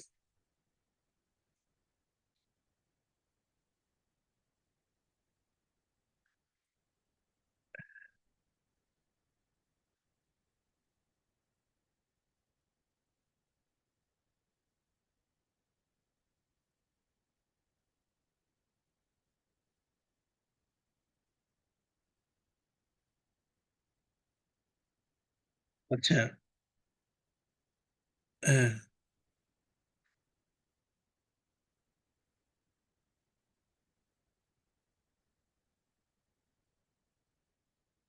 নোমান লেখছে কি হি ইজ লাইকড, হ্যাঁ, বাই অল হিজ পিপলস, হ্যাঁ, is liked by all his people, হ্যাঁ, এই তো। তার মানে আপনার মূল জায়গাটা ধরতে পারলে হবে, বুঝতে পারছেন যে আপনার ভুলটা এক্স্যাক্টলি কোন জায়গায় হয়, এই জায়গাটা যদি আপনি ধরতে পারেন তাহলে যথেষ্ট। যেমন he is liked by all his people. আবার এইটা যেমন উই রিড নভেলস, হুম, তাহলে এটা হচ্ছে কোন টেন্সে আছে, প্রেজেন্ট টেন্সে, তাহলে আমরা হচ্ছে প্রথমে নভেলসকে সামনে নিব, তাই না? তারপরে আর, তারপরে হচ্ছে রিডের পাস্ট পার্টিসিপল ফর্ম কিন্তু রিড। এই যে শারমিন এইসব জায়গায় খেয়াল করবেন যে রিডের পাস্ট পার্টিসিপল ফর্ম কিন্তু রিড।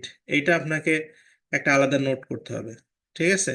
কারণ হচ্ছে এখানে ভুল হবে, হ্যাঁ, এটা অনেক সময় মিস্টেক হয়ে যায়। তো এটা যে চেঞ্জ হয় না, এটা আপনাকে আইডিয়া করে নিতে হবে যে এখানে আমার একটা কনসেন্ট্রেশন দরকার, বুঝতে পারছেন? হুম। তারপরে যেমন এখানে বলছে যে,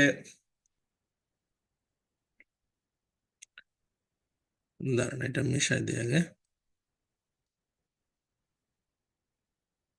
এত দূর চলে আসলো কেন?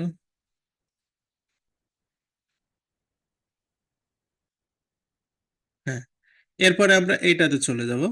হুম, এটাতে যে আমাদের এখানে দেখেন এটা কিন্তু আবার প্যাসিভেই দেওয়া আছে।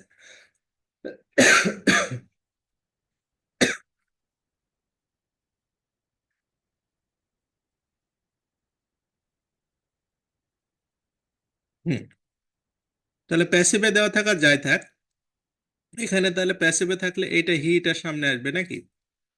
যেহেতু এখন ওয়াজ বসছে, তার মানে হচ্ছে বোঝাই যাচ্ছে যে এটা পাস্ট টেন্সে ছিল নাকি? তাহলে রানের পাস্ট টেন্সটা বসাতে হবে, তারপরে হচ্ছে রেস। ওকে, এটাকে উল্টা করলে দেখেন ওরকম হয়ে যাবে। সরি, আচ্ছা, এটাও তাই। হুম, আচ্ছা, এই বাক্যটা দেখেন, বলছে BBC broadcast the breaking news. তাহলে এই বাক্য অবজেক্ট কোনটা? দ্য ব্রেকিং নিউজ, এটা সামনে আসবে প্রেজেন্ট টেন্স। তাহলে বা আপনার, আপনি যখন এরকম কনফিউশনে পড়ে যাবেন, এটা যে ব্রডকাস্ট এটা পাস্ট টেন্স হবে, কারণ বিবিসি তো থার্ড পারসন সিঙ্গুলার নাম্বার। তাহলে এটা হতো হচ্ছে উম, আপনার ব্রডকাস্টেড, তাই ইয়া কি বলে, ব্রডকাস্ট এস থাকতো যদি প্রেজেন্ট টেন্স হতো। তাহলে দ্য ব্রেকিং নিউজ, ব্রেকিং নিউজটা সামনে আসলো, পাস্ট টেন্সে ওয়াজ হবে।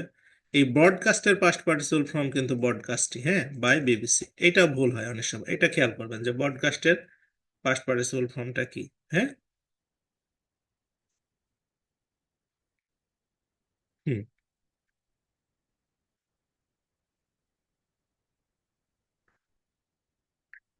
তো যাই হোক, এরকম কিছু আছে, এগুলো এগুলো তো একবার করালাম। হুম, এরপরে আমরা হচ্ছে উম, ইয়েতে চলে যাই, ক্যাট স্কিলস মাইস পর্যন্ত চলে গেছে, আমরা কন্টিনিউয়াস টেন্সে চলে যাই। হ্যাঁ, কন্টিনিউয়াস টেন্সে দেখি, কন্টিনিউয়াস টেন্সে কোনো ভুল এই যেমন এই প্রশ্নটা খুবই আসে, রিপিট হয়। এই প্রশ্নটা কিভাবে হবে? এই প্রশ্নটা বলছে মুক্তি ইজ রাইটিং এ লেটার, তাহলে এ লেটার সামনে আসবে, হ্যাঁ, এ লেটার আসবে সামনে। এটা কোন পেজে, মানে সিঙ্গুলার না প্লুরাল? অবশ্যই সিঙ্গুলার, তাহলে ইজ হবে। ওকে, আচ্ছা, কন্টিনিউয়াস টেন্স মানে এটা ইজ বিং হবে। তারপরে রাইটের পাস্ট পার্টিসিপল হচ্ছে কি? রিটেন, রিটেন, তারপরে বাই, তারপরে মুক্তি। ওকে, এটা খুবই আসে পরীক্ষায়, বুঝতে পারছেন? এটা একটু রিপিট করবেন। হুম,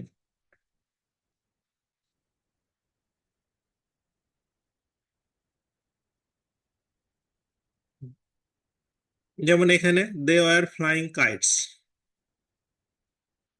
তাহলে কাইটসটা সামনে আসবে, তাই না? কাইটস, কাইটস হতে প্লুরাল ওয়ার, তার সাথে বিং, হ্যাঁ, ফ্লাইং, তাহলে কি হবে? By them. হুম, এরকম, বুঝতে পারছেন বিষয়টা কি? এইগুলা পার্থক্য, এই যেমন ফ্লাইনের ফ্লাউন যে হবে, এটা আমাদের ভুল হতে পারে। হুম। হ্যাঁ।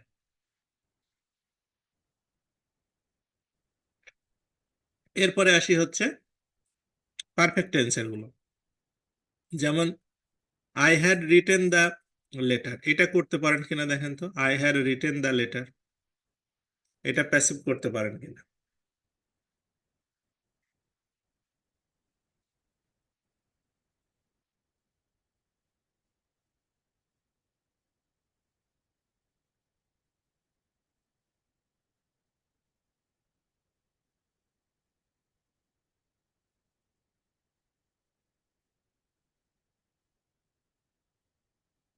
এ letter had been written,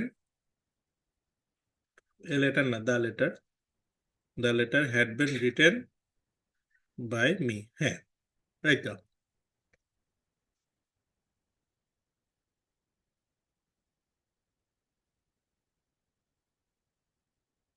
Sharmin তো ঠিকই লিখছেন, আবার বলছেন যে হয় না, ঠিকই তো আছে, হচ্ছে তো।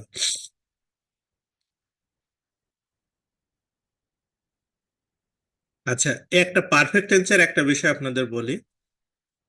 পারফেক্ট টেন্সে কিন্তু ভার্বের পাস্ট পার্টিসিপল ফর্ম দেওয়াই থাকে, ওই জন্য এটা ভুল হওয়ার চান্স খুবই কম। হুম। পারফেক্ট টেন্সে কিন্তু সেন্টেন্সের মধ্যে পাস্ট পার্টিসিপল ফর্মটা দেওয়া থাকে, এই জন্য এইগুলো আপনার ভুল হওয়ার সম্ভাবনা খুবই কম। হুম। তাহলে এখন কথা হচ্ছে টেন্সের সম্পর্কে, কি টেন্সের যেগুলো মানে আপনার এই টেন্স সেই টেন্স সেগুলোকে আর পড়ানোর দরকার আছে আপনাদের, কি মনে হয়? টেন্সের গুলো শুধু অক্সিলারি ভাব পরিবর্তন করলে হয়ে যাবে, আমরা রিফ্লেক্সিভ প্রোনাউন এগুলো চলে আসে, আপনারা টেন্সের গুলো করে নেবেন, সেটা দেওয়া আছে ওখানে। এমন কোনো কঠিন কোনো যদি পড়ে সেরকম সেগুলো বলবেন, রিফ্লেক্সিভ প্রোনাউন গুলো আমি দেখাই। সরি, ইদানিং সর্দি কাশি খুব ধরতেছে, ধুলাবালি বেশি, খুব বিরক্ত লাগে আমাদের, রাস্তাঘাটে দৌড়াদৌড়ি এই সেই, এই কাজ সেই কাজ, ধুলাবালিতে থাকা যাচ্ছে না। রাজশাহী শহরে ধুলাবালি একটু কম, তারপরেও এখন আবহাওয়াটাই মানে একটু ড্রাই আর কি, শুধু ধুলাবালি বেশি। আচ্ছা, তে রিফ্লেক্সিভ প্রোনাউনটা খুবই ইম্পর্টেন্ট, এখান থেকে আপনার প্রশ্ন হবেই, মানে মাস্ট, এর কোনো বিকল্প নাই। তা রিফ্লেক্সিভ প্রোনাউন কোনগুলো? Himself, herself, myself, themselves, ourselves, এগুলোকে বলা হয় রিফ্লেক্সিভ প্রোনাউন। এইগুলো যখন বাক্যে থাকে তখন আপনার হচ্ছে সাবজেক্ট আর অবজেক্ট সেম জায়গাতেই থাকবে, শুধু কিভাবে পরিবর্তন হবে একটু দেখেন আমাদের। যেমন হি কিল্ড হিমসেলফ, এই প্রশ্নটা গত কয়েকটা পরীক্ষাতে আসছে। তাহলে এখানে আপনার সাবজেক্টের জায়গায় সাবজেক্ট রাখবেন, হি এর জায়গাতে হি থাকবে। কোন টেন্স? এটা পাস্ট টেন্স, হি ওয়াজ। হ্যাঁ। ভার্বের পাস্ট পার্টিসিপল কি? কিল এর পাস্ট পার্টিসিপল হচ্ছে কিল্ড বাই, ওই হিমসেলফের জায়গায় হিমসেলফ থাকবে। বুঝতে পারছেন বিষয়টা কি? এটা হচ্ছে রিফ্লেক্সিভ প্রোনাউনের নিয়ম। হ্যাঁ। টেন্স অনুসারে একটা অক্সিলারি ভার্ব বসায় দিবেন, পাশাপাশি হচ্ছে ভার্বের পাস্ট পার্টিসিপল বসালে হয়ে যাবে। এটা আসে, এটা খুবই ইম্পর্টেন্ট একটা প্রশ্ন, এটা মার্ক করে পড়বেন, এটা খুবই ইম্পর্টেন্ট, এটা পরীক্ষায় আসে। হুম।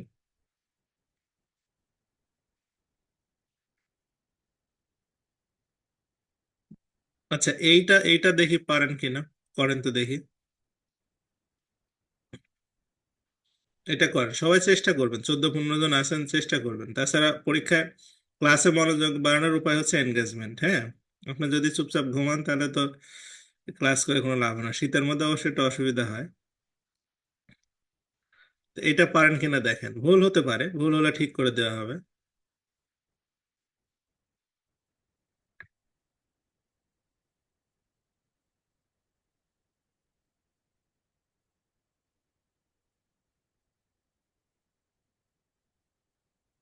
ভুল হলে সে ভুল তো ঠিক করার ব্যবস্থা আছে, তাই না? আমাদের অংশগ্রহণ করতে হবে সবার। লাইলা ফ্যান্স হারসেলফ,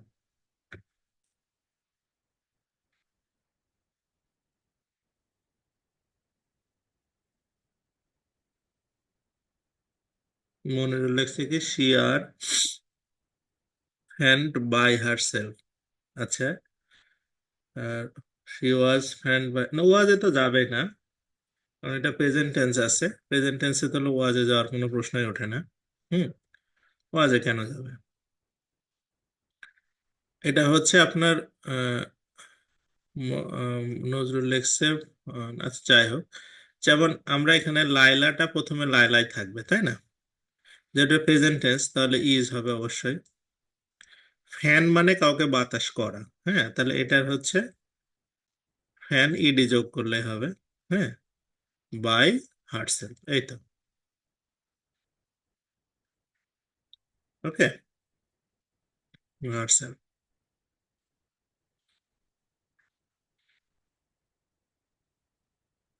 আমাদের বনপাড়াতে,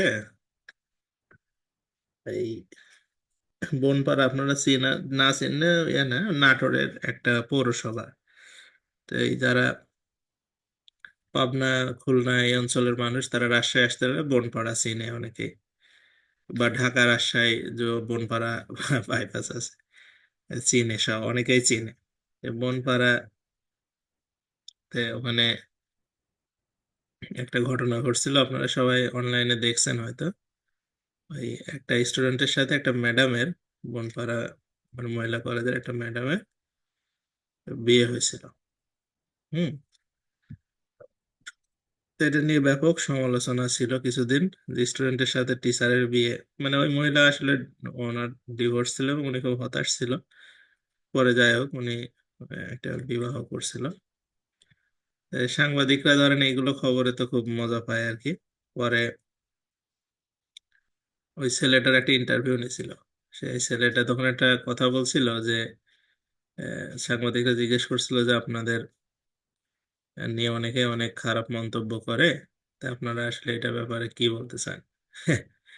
হ্যাঁ, হ্যাঁ, হ্যাঁ, পরে মহিলা সুইসাইড করছিল। তো ওই ছেলেটা বলছে যে মন্তব্য কখনো গন্তব্য ঠেকাতে পারে না, এরকম একটা কথা বলছিল। তো এই কথাটা আমার খুব পছন্দ হয়েছিল পরে, যে আপনাকে যে যাই মন্তব্য করুক, আপনার গন্তব্যে কেউ আপনাকে ঠেকায় রাখতে পারবে না। তো মন্তব্য কখনো গন্তব্য ঠেকাতে পারে না। আপনার পিছনের মন্তব্য যে যাই করুক না কেন, আপনার গন্তব্য ঠিক রাখতে হবে। কিন্তু কথাটা একদিক থেকে পজিটিভ হলেও আর একদিক থেকে কিন্তু নেগেটিভ আছে। কথাটা এরকম যে মন্তব্যের কারণে কিন্তু গন্তব্য ঠিক হয়। আপনি যে মন্তব্য করবেন তার উপরে কিন্তু, শেখ হাসিনার একটা কথাতে তার 17 বছরের রাজত্ব শেষ। রাজাকার একটা কথা, এক মন্তব্যতে। সে যদি এই কথাটা না বলতো, আন্দোলন এত বেগবানও হতো না, মানুষের আবেগ এতটা আসতো না। হ্যাঁ, তার রাজত্ব, ধন সম্পদ, বল বুদ্ধি বীর্য সব শেষ এই এক ইয়েতে।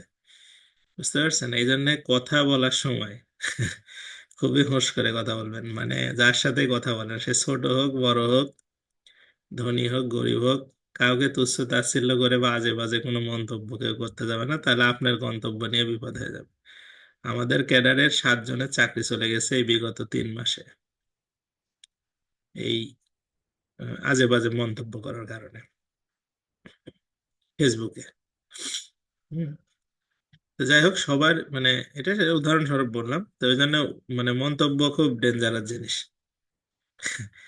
তাই আপনাদের মন্তব্য করার সময় অনেক সময় মানে গন্তব্যের কথা বিবেচনা করেই করতে হবে। তা রিসিপ্রোকাল প্রোনাউনে আমরা চলে আসি, দেখি রিসিপ্রোকাল প্রোনাউনটা কি। ইচ আদার, ওয়ান অ্যানাদার, এই টাইপের গুলো হচ্ছে রিসিপ্রোকাল প্রোনাউন। হ্যাঁ, তা রিসিপ্রোকাল প্রোনাউন আর এই ইয়ে প্রোনাউন, কি বলে, রিফ্লেক্সিভ প্রোনাউন, একই সিস্টেম। যেমন দে লাভ ইচ আদার, এইটা আর ওই যেটা করে আসলাম ওইটা একই সিস্টেম। প্রথমে দের জায়গাতে দেই বসবে, থাকলো। এটা যেহেতু প্লুরাল, সেহেতু আর হবে, যেহেতু প্রেজেন্ট টেন্স। দে আর লাভের জায়গায় হচ্ছে কি হবে, পাস্ট পার্টিসিপল লাভ বাই।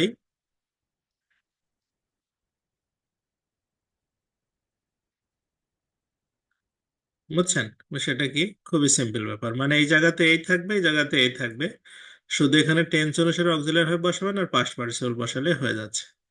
হ্যাঁ, রিসিপ্রোকাল প্রোনাউন এইটাও আসে পরীক্ষায়। এটা খুব ইম্পর্টেন্ট প্রশ্ন, এটা আসে। They married each other, they are, they married যেহেতু পাস্ট টেন্স, তাহলে ওয়ার হবে। They are married by each other. হুম। এরপর আমাদের ডাবল অবজেক্টে চলে যাব। ডাবল অবজেক্টে মানে অনেক সময় আমাদের কনফিউজ করে ফেলে। তাহলে হচ্ছে এখানে ডাবল অবজেক্টের মধ্যে কি কি আছে? Give, send, show, lend, pay, promise, refuse, tell, bring, buy, pack, make, এইগুলোর ক্ষেত্রে আপনার হচ্ছে ডাবল অবজেক্ট অনেক সময় বাক্যের ভিতরে আসে। বুঝতে পারছেন? অনেক সময় আসে। এইগুলো ভার্ব যখন থাকে তখন ডাবল অবজেক্ট বাক্যে থাকে। হ্যাঁ, এইগুলোর ভার্বের ছাড়া সচরাচর ডাবল অবজেক্ট থাকে না। তো যাই হোক, যখন ডাবল অবজেক্ট থাকে তখন আপনি কিভাবে এটা করবেন? তা আমি একটা প্র্যাকটিক্যালি দেখাই, তাহলে এটা যেন সুবিধা হবে। যেমন এই বাক্যটা খেয়াল করেন, এটা হচ্ছে he has given me a book. এই বাক্যে আপনার সাবজেক্ট অবজেক্ট আমরা একটু খুঁজে বের করি। এটা হচ্ছে আমাদের সাবজেক্ট, হ্যাজ গিভেন এটা হচ্ছে আমাদের ভার্ব, মি এটা হচ্ছে একটা আমাদের অবজেক্ট, অবজেক্ট নাম্বার 1। হ্যাঁ, আর এ বুক এটা একটা অবজেক্ট, অবজেক্ট নাম্বার হচ্ছে 2। ওকে, বুঝছেন বিষয়টা কি? আচ্ছা, এখন আমরা কোন অবজেক্ট ধরে এটা সামনে নিব? তো প্রথমে যদি হচ্ছে উম, আমি এই এ বুকটা ধরে অবজেক্ট নাম্বার 2 ধরে কাজ করি, তাহলে কি হবে? এ বুক, এ বুক, হুম, তাহলে এটা হচ্ছে হ্যাজ বিন হবে, হ্যাজ বিন। হ্যাঁ, তারপরে কি হবে? ভার্বের পাস্ট পার্টিসিপল তো দেওয়াই আছে, গিভেন। হ্যাঁ, বাই হিম, গিভেন, গিভেনের পরে এই আরেকটা অবজেক্ট যেটা থেকে গেল, ঠিক আছে, মি, মিটা এখানে বসাবেন, তারপরে বাই, তারপরে এই সাবজেক্ট চলে আসবে এখানে হিম। ওকে, এখন আপনি যদি বলেন যে না আমি হচ্ছে এই মিটা ধরে করব, তাহলে কি হবে? আই প্রথমে যাবে, তাহলে আই এবার হ্যাভ হবে, তাই না? I have been, I have been, তারপরে কি গিভেন, এ বুকের জায়গায় এ বুক থাকবে। হ্যাঁ, এ বুক, বাই কি, বাই হিম। এই তো, বুঝতে পারছেন বিষয়টা কি? তাহলে আপনার যে অবজেক্ট খুশি ধরে আপনি হচ্ছে সামনে বা ইয়ে করতে পারেন। ঠিক আছে, এখন উম, একটা বিষয় এখানে একটু আছে, যেটা হচ্ছে আপনি যখন বস্তুবাচক অবজেক্টটা নেবেন, মানে বই, এটা বস্তুবাচক অবজেক্ট, তাই না? A book has been given me, হ্যাঁ, বাই হিম। এই বস্তুবাচক অবজেক্ট যখন সামনে নেবেন, তখন এই ভার্বের সাথে যে প্রিপজিশন একটা বসার কথা, সেটা বসাতে হয়। হ্যাঁ, মানে বস্তুবাচক অবজেক্ট যখন সামনে নেবেন, মানে এ বুক, তখন গিভের সাথে প্রিপজিশন বসে হচ্ছে টু, এটা বসাতে হয়। এখন এটা এরকম হতে পারে যে আপনার কোনো কারণে মনে নাই কি প্রিপজিশন হবে, বা সঠিক প্রিপজিশনটা আপনার মনে নাই, বা বসাতেও মনে নাই, মনে থাকলে আপনার বসাতে মনে নাই। তো সেক্ষেত্রে বাদ দিলেও কোনো ভুল নাই। এটা আপনি যদি এইভাবে রেখে আসেন তাও ঠিক হবে, এখানে কোনো মহাভারত অশুদ্ধ হওয়ার মতো কোনো ঘটনা না। বুঝতে পারছেন কথাটা কি? তবে বস্তুবাচক অবজেক্টের ক্ষেত্রে আপনার একটা টু বসানো ভালো। যদি আপনার খেয়াল না থাকে, আপনি ওইভাবে রেখে আসলে আপনি ফুল মার্ক পাবেন, কারণ ওখানে এটার কারণে ফর্মাল ইংলিশে কোনো ভুল ধরা হয় না, তবে বসাতে পারলে ভালো। গিভের সাথে টু বসে, যেমন এটা দেখেন, the cow milk gives us milk, তাহলে এখানে আমরা যদি উই দিয়ে শুরু করি, তাহলে উই, এখানে কোন টেন্স? এটা প্রেজেন্ট টেন্স, তাহলে উই আর, হ্যাঁ, গিভেন, গিভেন, তারপরে হচ্ছে মিল্ক বাই দা কাউ। ঠিক আছে, দা কাউ। এখন আপনি কি করতে পারেন? দা কাউ দিয়ে মিল্ক দিয়ে শুরু করতে পারেন, মিল্ক, তাহলে ইজ হবে, ইজ গিভেন টু আস হবে এবার কিন্তু, হ্যাঁ, বাই দা কাউ। বুঝতে পারছেন? এই জন্য আপনি যেটা খুশি সেটা দিয়ে আপনি করতে পারেন। হ্যাঁ, এটা কোনো সমস্যার বিষয় না। ওকে, যেটা খুশি সেভাবে ডাবল অবজেক্ট ব্যবহার করে আপনি কাজটা করতে পারেন। এরপরে কিছু কিছু প্যাসিভ ভয়েস আছে যেখানে আপনার সবসময় বাই বসবে তা না, বললাম না প্রথম থেকে? যেমন কিছু কিছু ভার্ব আছে, যেমন annoy, charm, displace, dissatisfy, marvel, please, shock, stun, surpass, surprise আর ভেক্স। এইগুলো খুবই ইম্পর্টেন্ট। এইগুলোর পরে যদি ব্যক্তি থাকে তাহলে উইথ, আর যদি ব্যক্তি ছাড়াও অন্য কিছু থাকে তাহলে আপনার হচ্ছে অ্যাড বসে। হুম, অ্যাড বসে। বুঝতে পারছেন বিষয়টা কি? আচ্ছা, যেমন হি অ্যানয়েড মি, তাহলে আমরা এটা কিভাবে করব? আইটাকে সামনে নেব, যেহেতু এটা অ্যানয়েড তাহলে পাস্ট টেন্স, তাহলে আই ওয়াজ হবে, তাই না?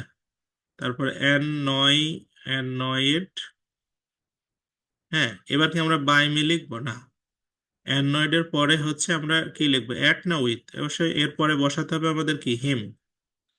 তাহলে এখানে যেহেতু ব্যক্তি, সুতরাং এর আগে আমরা উইথ বসানোটাই যুক্তিযুক্ত। হ্যাঁ, বুঝতে পারছেন বিষয়টা কি? এইটার কারণে অনেক সময় পরীক্ষায় একটা ভুল হয়। আচ্ছা, ওকে, যেমন হিজ কন্ডাক্ট অ্যানয়েড মি, এবার কি করবেন? আই ওয়াজ অ্যানয়েড, এবার কিন্তু পরে ব্যক্তি নাই, তাহলে অ্যাট বসাবেন, অ্যাট হিজ কন্ডাক্ট। এই রুলটা খুবই ইম্পর্টেন্ট, খুবই ইম্পর্টেন্ট। এই রুলটা থেকে প্রতি এতে বাই দিলে তো 100% ভুল, কারণ এখানে মিনিংই চেঞ্জ হয়ে যাবে। কারণ আপনি হচ্ছে তার হুম, মানে ব্যবহারে আপনি হলেন। হ্যাঁ, আবার তার অ্যানয়েডের সাথে সবসময় উইথই বসে, মানে ব্যক্তি দ্বারা হলে উইথই বসে, এটা 100% ভুল হবে। ঠিক আছে, যেমন surprised, he is behaviour surprised me, তাহলে আই ওয়াজ সারপ্রাইজড অ্যাট বসবে, বাই না, অ্যাট হিজ বিহেভিয়ার। হ্যাঁ, the boy pleased us, we are pleased with the boy, মানে বালক আছে তার সামনে উইথ হবে। আর সবচেয়ে বড় কথা হচ্ছে কি, আপনার এইটা দেয়ই হচ্ছে শুধু আপনার কিসের জন্য, এইটা প্রিপজিশনটা সে জানে কিনা এইটা চেক করার জন্য, এটা অন্য কোনো কারণে তো দেয় না।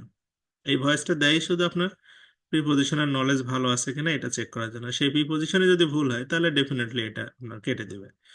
এরপরে চলে আসে আমরা হচ্ছে cover, covered, cram, decorate, ornament, fill, seize, throng, এই ভার্বগুলো পরে পাস্ট পার্টিসিপলের পরে বায়ের পরিবর্তে উইথ বসবে। যেমন পেইন্ট কভার্ড দ্য লক, তাহলে এখানে কি হবে, দা লক সামনে আসবে, তাই না?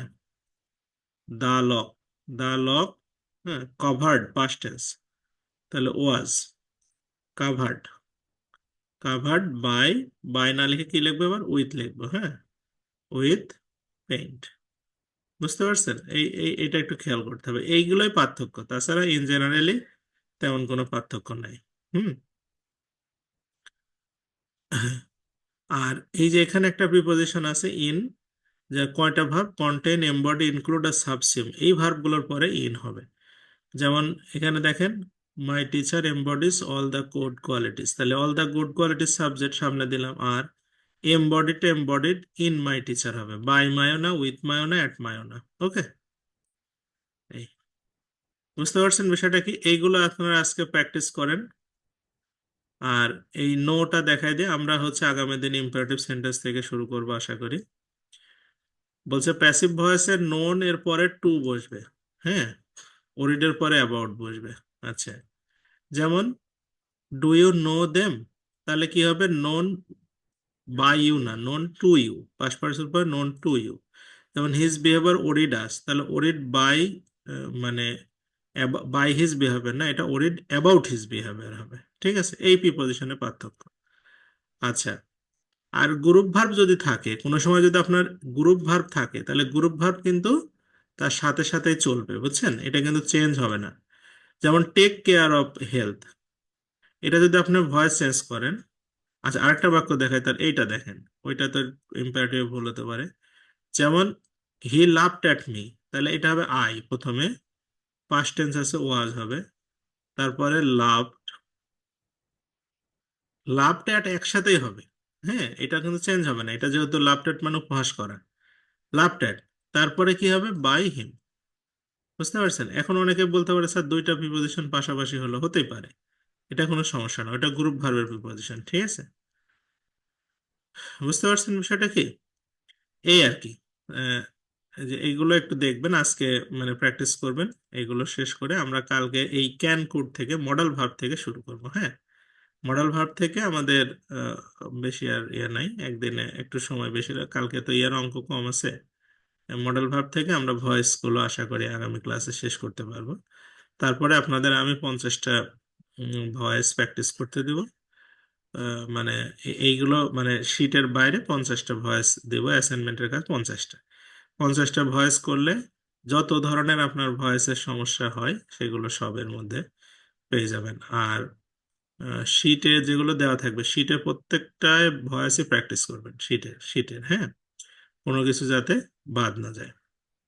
পাশাপাশি আপনার 50টা যে ভয়েস আপনাকে দিব, সেই ভয়েস 50টা অবশ্যই মানে নিরিবিলি যখন গোটা চ্যাপ্টার শেষ হবে তখন ওই 50টা ভয়েস আপনি ভালোভাবে করবেন।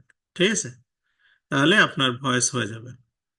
আজকের শীট তো নাই, আজকের আগের ক্লাসের শীটই পড়ানো হচ্ছে, আজকের শীট তো নাই। মানে আমাদের আগের ক্লাসটা শেষ হয়নি, এটা এক্সট্রা ক্লাস হিসাবে আমি নিচ্ছি আজকে আর কি, হ্যাঁ।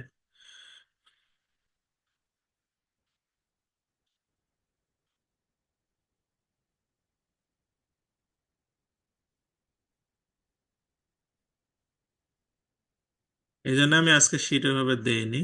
ঠিক আছে, আজকে মডেল পর্যন্ত ছিল, কিন্তু যাক মডেল আমরা কালকে পড়লে হবে। আপনাদের আমি সংবিধান পড়তে বলছিলাম। সংবিধানে আমি একটু টাচ করে যাই। সেটা হচ্ছে যে আমাদের বর্তমানে সংবিধান আপনার পরিবর্তন হওয়ার একটা কথাবার্তা চলছে, কি হবে জানি না। তবে যতদিন পরিবর্তন না হয় ততদিন অ্যাটলিস্ট আপনাদের এই পুরাতন সংবিধানই পড়তে হবে।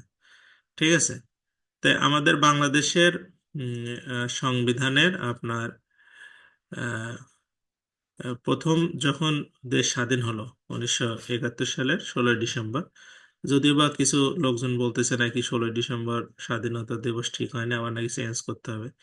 যাই হোক, সেটা পরের কথা, অনেক জ্ঞানী গুণী লোক আছে, ওরা করবে। তে 1971 সালের 16ই ডিসেম্বর যখন স্বাধীনতা আহ, মানে আমরা পেয়ে গেলাম, তখন মুক্তিযুদ্ধের মাধ্যমে আমরা যখন মুক্ত হলাম আর কি, তখন শেখ মুজিবুর রহমান দেশে আসলো কবে? উনি আসলো হচ্ছে 10ই জানুয়ারি 1972 সালে। উনি আসার পরে এই দেশ যে চালাতে হবে, তো কিভাবে চালাবে? এটার, এই দেশের তো কোনো আইন কানুন নাই, সব তো পাকিস্তানি আইন কানুন। হ্যাঁ, তো পাকিস্তানি আইন কানুন দিয়ে তো বাংলাদেশ চলবে না, কারণ দেশ তো আলাদা হয়ে গেছে। তো তখন উনি হচ্ছে উম, একটা সাংবিধানিক আদেশ জারি, সংবিধান আদেশ জারি করে, যেটার উদ্দেশ্য ছিল যে কিছু প্রভিনশনাল ল ছিল। অর্থাৎ যে সংবিধান যতদিন এই দেশে তৈরি না হচ্ছে ততদিন এই এই কিছু কিছু আইন কানুন উনি বলে দিছিল যে এই আইন কানুন দ্বারা দেশ চলবে। ঠিক আছে, সেটা আমাদের সংবিধানের তফসিলের মধ্যে আছে। আর আরেকটা হচ্ছে উনি 34 সদস্য বিশিষ্ট একটা কমিটি গঠন করে দিয়েছিল, যেটার মূল কাজ ছিল সংবিধান রচনা করতে হবে। তো এই কমিটির প্রধান ছিল ডক্টর কামাল হোসেন, উনি এখনো আছে। আহ, তো এই সংবিধানটা আসলে আপনার আহ, মানে যখন অনেকেই বলে যে এই মুজিববাদী সংবিধান এই সেই, আসলে এগুলো সব ভাওতাবাজি কথাবার্তা, এগুলো কথার কোনো ভিত্তি নেই। আপনার 1970 সালে যে ইলেকশন হয়েছিল, এই ইলেকশনে যারা নির্বাচিত হয়েছিল তাদেরকে ডাকা হয়েছিল। আপনারা জানেন 1970 সালে যে প্রাদেশিক পরিষদ নির্বাচন এবং জাতীয় পরিষদের নির্বাচনে আওয়ামী লীগ জয়লাভ করেছিল। অন্যান্য দল আপনার দু একটা করে সিট পেয়েছে। তাই সবাইকে ডাকা হয়েছে, ডাকার পরে আপনার এই একটা সাংবিধানিক কমিটি গঠন করা হয় সংবিধান তৈরি করার জন্য। তারা তে সংবিধান কারা তৈরি করবে? যারা ভোটে জিতছে তারাই তো তৈরি করবে, নাকি না অন্য কেউ তৈরি করবে?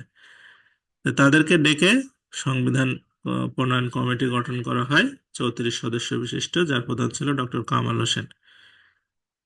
সেই সংবিধানে আপনার হচ্ছে এটা 1972 সালের 12ই অক্টোবর এটা পার্লামেন্টে পেশ করা হয়।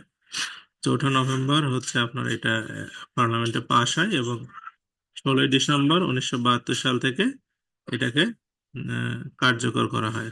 ঠিক আছে, তে এই সংবিধানের প্রথম যে অংশ আমাদের শুরু হয়েছে হচ্ছে, এটা বিস্তারিত আমি ওই এমসিকিউ ব্যাচগুলোতে পড়াতাম, আপনাদের অত বিস্তারিত লাগবে না। এটা প্রজাতন্ত্র থেকে, মানে আপনার আমাদের যে প্রস্তাবনা আছে, প্রস্তাবনা থেকে আমাদের শুরু হয়। তো প্রস্তাবনার মধ্যে আপনার হচ্ছে বলা আছে যে আমাদের সংবিধানের আহ, মানে কেন আমরা এই সংবিধান রচনা করতেছি সেটা।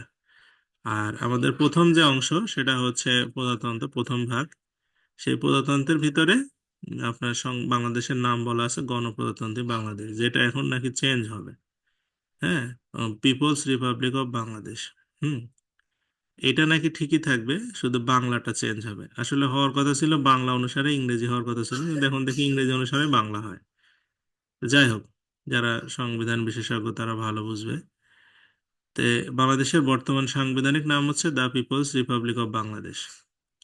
আমাদের রাষ্ট্রভাষা হচ্ছে বাংলা, এটা 3 নম্বর ধারায় আছে। রাষ্ট্রধর্ম হচ্ছে ইসলাম, এটা 2-এর ক নম্বর ধারায় আছে। আর সংবিধানের উম 7-এর খ এবং মানে 7-এর খতে বলা আছে যে সংবিধানের মৌলিক ধারাগুলো সংশোধন করা যাবে না। এই হচ্ছে প্রাথমিকগুলো। সংবিধানের রাষ্ট্র পরিচালনার মানে 7-এর 1 ধারায় বলা আছে প্রজাতন্ত্রের সকল ক্ষমতার মালিক হচ্ছে জনগণ। হ্যাঁ। আর সংবিধানের রাষ্ট্র পরিচালনার মূলনীতি হচ্ছে 4টা। এখন 4টা মূলনীতি আছে, এখন নাকি সেটা 5টা হতে যাচ্ছে। এগুলো আপনারা নেটে একটু দেখবেন, আমি ওই আপডেট শিটের শেষের দিকে দিয়ে দেব।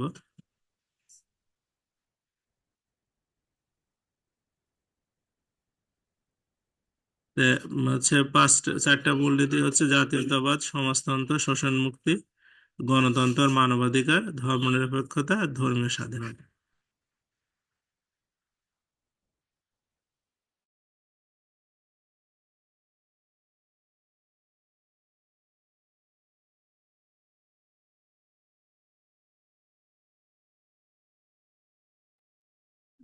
আচ্ছা। হুম। আর এখানে আরেকটা ইয়ে আছে 17 ধারা। সংবিধানের হচ্ছে 17 ধারায় বাধ্যতামূলক শিক্ষার কথা বলা আছে, অবৈতনিক নাবালিক শিক্ষা। এটা একটু দেখবেন। আর আমাদের সংবিধানের 22 ধারায় আছে হচ্ছে যে বিচার বিভাগ থেকে নির্বাহী বিভাগকে আলাদা করতে হবে।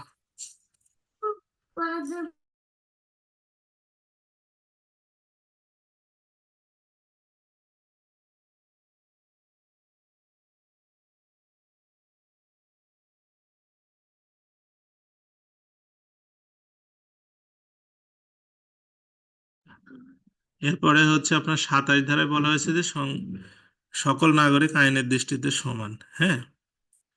আচ্ছা। আর আমাদের যে সংসদীয় ব্যবস্থা, এতে সর্বোচ্চ পদমর্যাদা অধিকারী হচ্ছে রাষ্ট্রপতি। রাষ্ট্রপতি হতে হলে তার মানে বয়স হতে হবে মিনিমাম 35 বছর, আর প্রধানমন্ত্রী হতে হলে 25 বছর।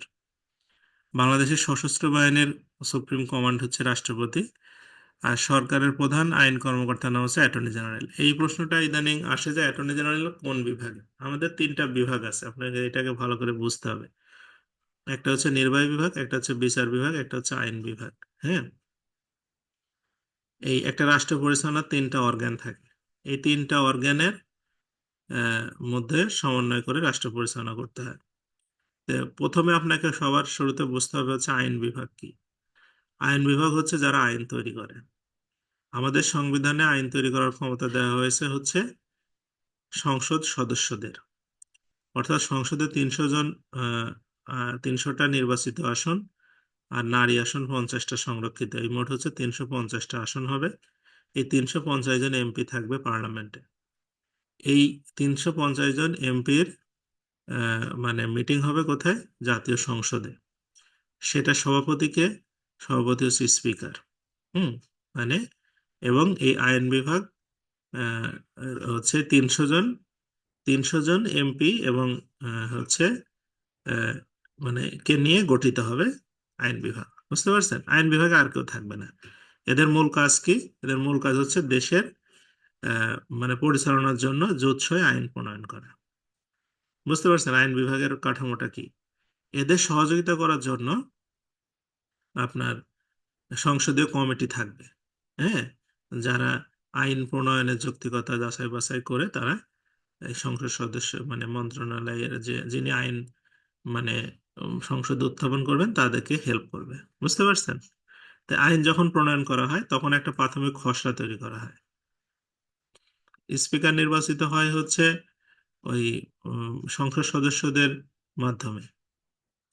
সংসদ সদস্যরা যেদিন ভোট হবে সেদিন ভোটের থেকে প্রথম অধিবেশন 30 দিনের মধ্যে করতে হয়।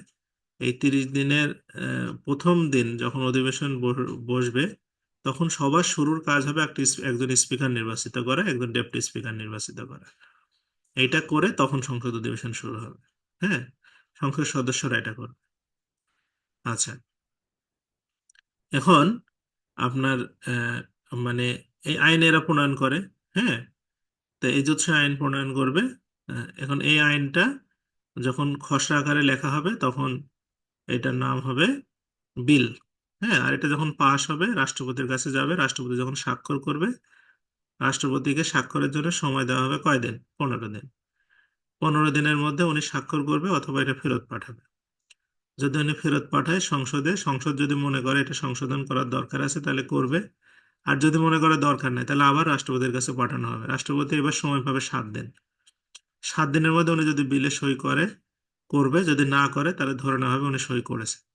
হ্যাঁ, এবং হচ্ছে আহ, আপনার তখন সেটা বিল হয়ে যাবে, মানে আইন হয়ে যাবে। হ্যাঁ, রাষ্ট্রপতি স্বাক্ষর করলে অথবা স্বাক্ষরের মেয়াদ পার হলে আপনার হচ্ছে বিলটা কি হবে? আইন হয়ে যাবে। বুঝতে পারছেন কথা? হ্যাঁ, আচ্ছা। তো এই আইন প্রণয়ন করে এর আইন বিভাগ। এরপর আসি হচ্ছে আমরা এক্সিকিউটিভস, মানে নির্বাহী বিভাগ। নির্বাহী বিভাগে কারা থাকে?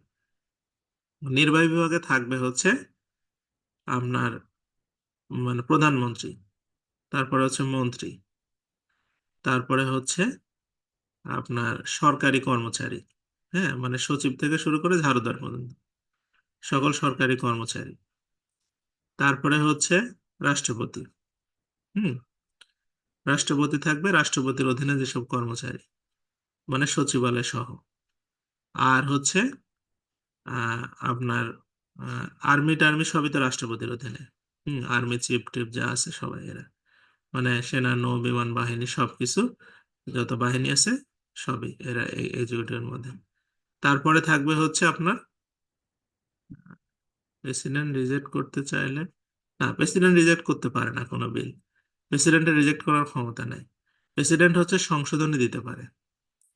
হ্যাঁ, যে এটা সংশোধন করেন, যদি সংসদ মনে করে, সংসদ সদস্যরা যদি সংশোধন করবে করবে, যদি না করবে তাহলে করবে না। এটা তাদের মর্জি, কিন্তু প্রেসিডেন্ট কোনো বিল বাতিল করার ক্ষমতা নেই। আচ্ছা,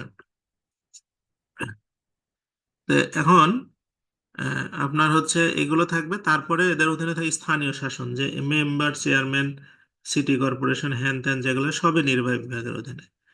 আর আপনার আরেকজন থাকবে হচ্ছে অ্যাটর্নি জেনারেল। অ্যাটর্নি জেনারেল হচ্ছে রাষ্ট্রের আইন কর্মকর্তা। ইনাকে দেখে মনে হতে পারে যে এই ভদ্রলোক হয় আইন বিভাগের না হয় বিচার বিভাগের, কিন্তু ইনি কিন্তু নির্বাহী বিভাগের।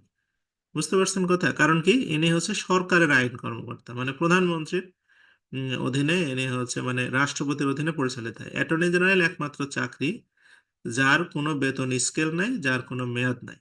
রাষ্ট্রপতি যত টাকা বেতন ইচ্ছা করে তাকে দিতে পারবে, রাষ্ট্রপতি যতদিন মনে করে তাকে অ্যাটর্নি জেনারেল পদে রাখতে পারবে। এছাড়া আর কোনো বাংলাদেশে এরকম কোনো চাকরি নাই যার বেতন নির্দিষ্ট নাই। সবার, রাষ্ট্রপতির নিজের বেতনও নির্দিষ্ট আছে, কিন্তু অ্যাটর্নি জেনারেলকে রাষ্ট্রপতি যা মনে করবে তত টাকা বেতন দেবে। যদি 1 টাকা মনে করে 1 টাকা, 1 কোটি মনে করলে 1 কোটি, সেটা তার ব্যাপার। বুঝছেন বিষয়টা কি? আচ্ছা, এরপর আসে বিচার বিভাগ। বিচার বিভাগের মধ্যে কারা কারা থাকবে? বিচার বিভাগের মধ্যে থাকবে সুপ্রিম কোর্ট। সুপ্রিম কোর্টের 2টা বিভাগ, একটা হচ্ছে আপিল বিভাগ, একটা হাইকোর্ট বিভাগ। আর আপনার হচ্ছে নিচের যেগুলো আদালত আছে, জেলা আদালত, দায়রা জজ আদালত, মানে ট্রাইব্যুনাল, এগুলো যত আদালত আছে সবগুলো থাকবে বিচার বিভাগের অধীনে। বুঝতে পারছেন কি বিষয়টা কি? হ্যাঁ, তাহলে বিচার বিভাগ, আইন বিভাগ আর শাসন বিভাগে ক্লিয়ার হয়েছে? সবার কি ক্লিয়ার হয়েছে 3টা বিভাগ কোনটা কি? কোনটা বিচার বিভাগ, কারা বিচার বিভাগের অধীনে চাকরি করে, কারা আইন বিভাগের অধীনে চাকরি করে, কারা বা আইন বিভাগ গঠিত হয়, এটা কি ক্লিয়ার আপনাদের? আচ্ছা, অনেকেই বলে যে স্যার হচ্ছে এমপিরা এমপিরা তো তাহলে একাধারে হচ্ছে আইন বিভাগেও থাকে, আবার শাসন বিভাগেও থাকে, নির্বাহী বিভাগে থাকে। কিন্তু আসলে কথা তা না। এমপিরা এমপিরা সবসময় আইন বিভাগে। একজন যখন মন্ত্রী হয়, মন্ত্রীর পরিচয় কিন্তু হচ্ছে আপনার 2টা, একটা হচ্ছে মন্ত্রী, একটা হচ্ছে এমপি। হ্যাঁ, এমপি কিন্তু তার বেসিক পরিচয়, বেসিক আইডেন্টিটি হচ্ছে এমপি। অর্থাৎ উনি অরিজিনালি শাসন বিভাগ, উনি যখন মন্ত্রী হিসেবে দায়িত্ব পালন করে তখন সে হবে কি, শাসন বিভাগে। হ্যাঁ, তার মানে একটা লোক যখন এমপি মন্ত্রী উভয়ই হয়, তখন সে মন্ত্রীর রোল প্লে করলে যাবে শাসন বিভাগে, যখন এমপি হিসাবে কনসিডার করা হবে তখন আইন বিভাগে। বুঝতে পারছেন তো বিষয়টা কি? আচ্ছা, সংসদের মিটিং হবে হচ্ছে 60 জন মিনিমাম হওয়া লাগবে। 60 জনের কম হলে সেই মিটিং বন্ধ থাকবে, এই জন্য 60 জনকে বলা হয় কোরাম। জাতীয় সংসদের সভাপতি স্পিকার, সংসদের অধিবেশন ডাকবে কে? রাষ্ট্রপতি। কয় তারিখে কোথায় অধিবেশন হবে এটা রাষ্ট্রপতি ডাকবে। যদি সংসদে কোনো বিল আসে, সেই বিলে যদি পক্ষে বিপক্ষে সমান ভোট পড়ে, তাহলে স্পিকার একটা ভোট দিবে, যে ভোটের নাম আছে কাস্টিং ভোট। হ্যাঁ, যদি এরকম হয় যে সংসদ বর্তমানে নাই, বিলুপ্ত অবস্থায়, তাহলে দেশের কোনো জরুরি প্রয়োজনে আইন প্রণয়ন করতে হবে, তাহলে সেটা কে করতে পারবে? রাষ্ট্রপতি। রাষ্ট্রপতি তখন একটা আইন জারি করতে পারবে, যেটার নাম হচ্ছে অধ্যাদেশ। হুম, এটাও আইনের মতোই ক্ষমতা থাকবে। ঠিক আছে? এবং যখন পরবর্তী সংসদ বসবে, তখন এই অধ্যাদেশটা আইনে পাশ করায় নিতে হবে। যদি সেই পরের সংসদ যদি বলে যে এটা বাতিল, তাহলে বাতিল, আর যদি বলে এটা থাকবে, তাহলে থাকবে। বুঝতে পারছেন বিষয়টা কি?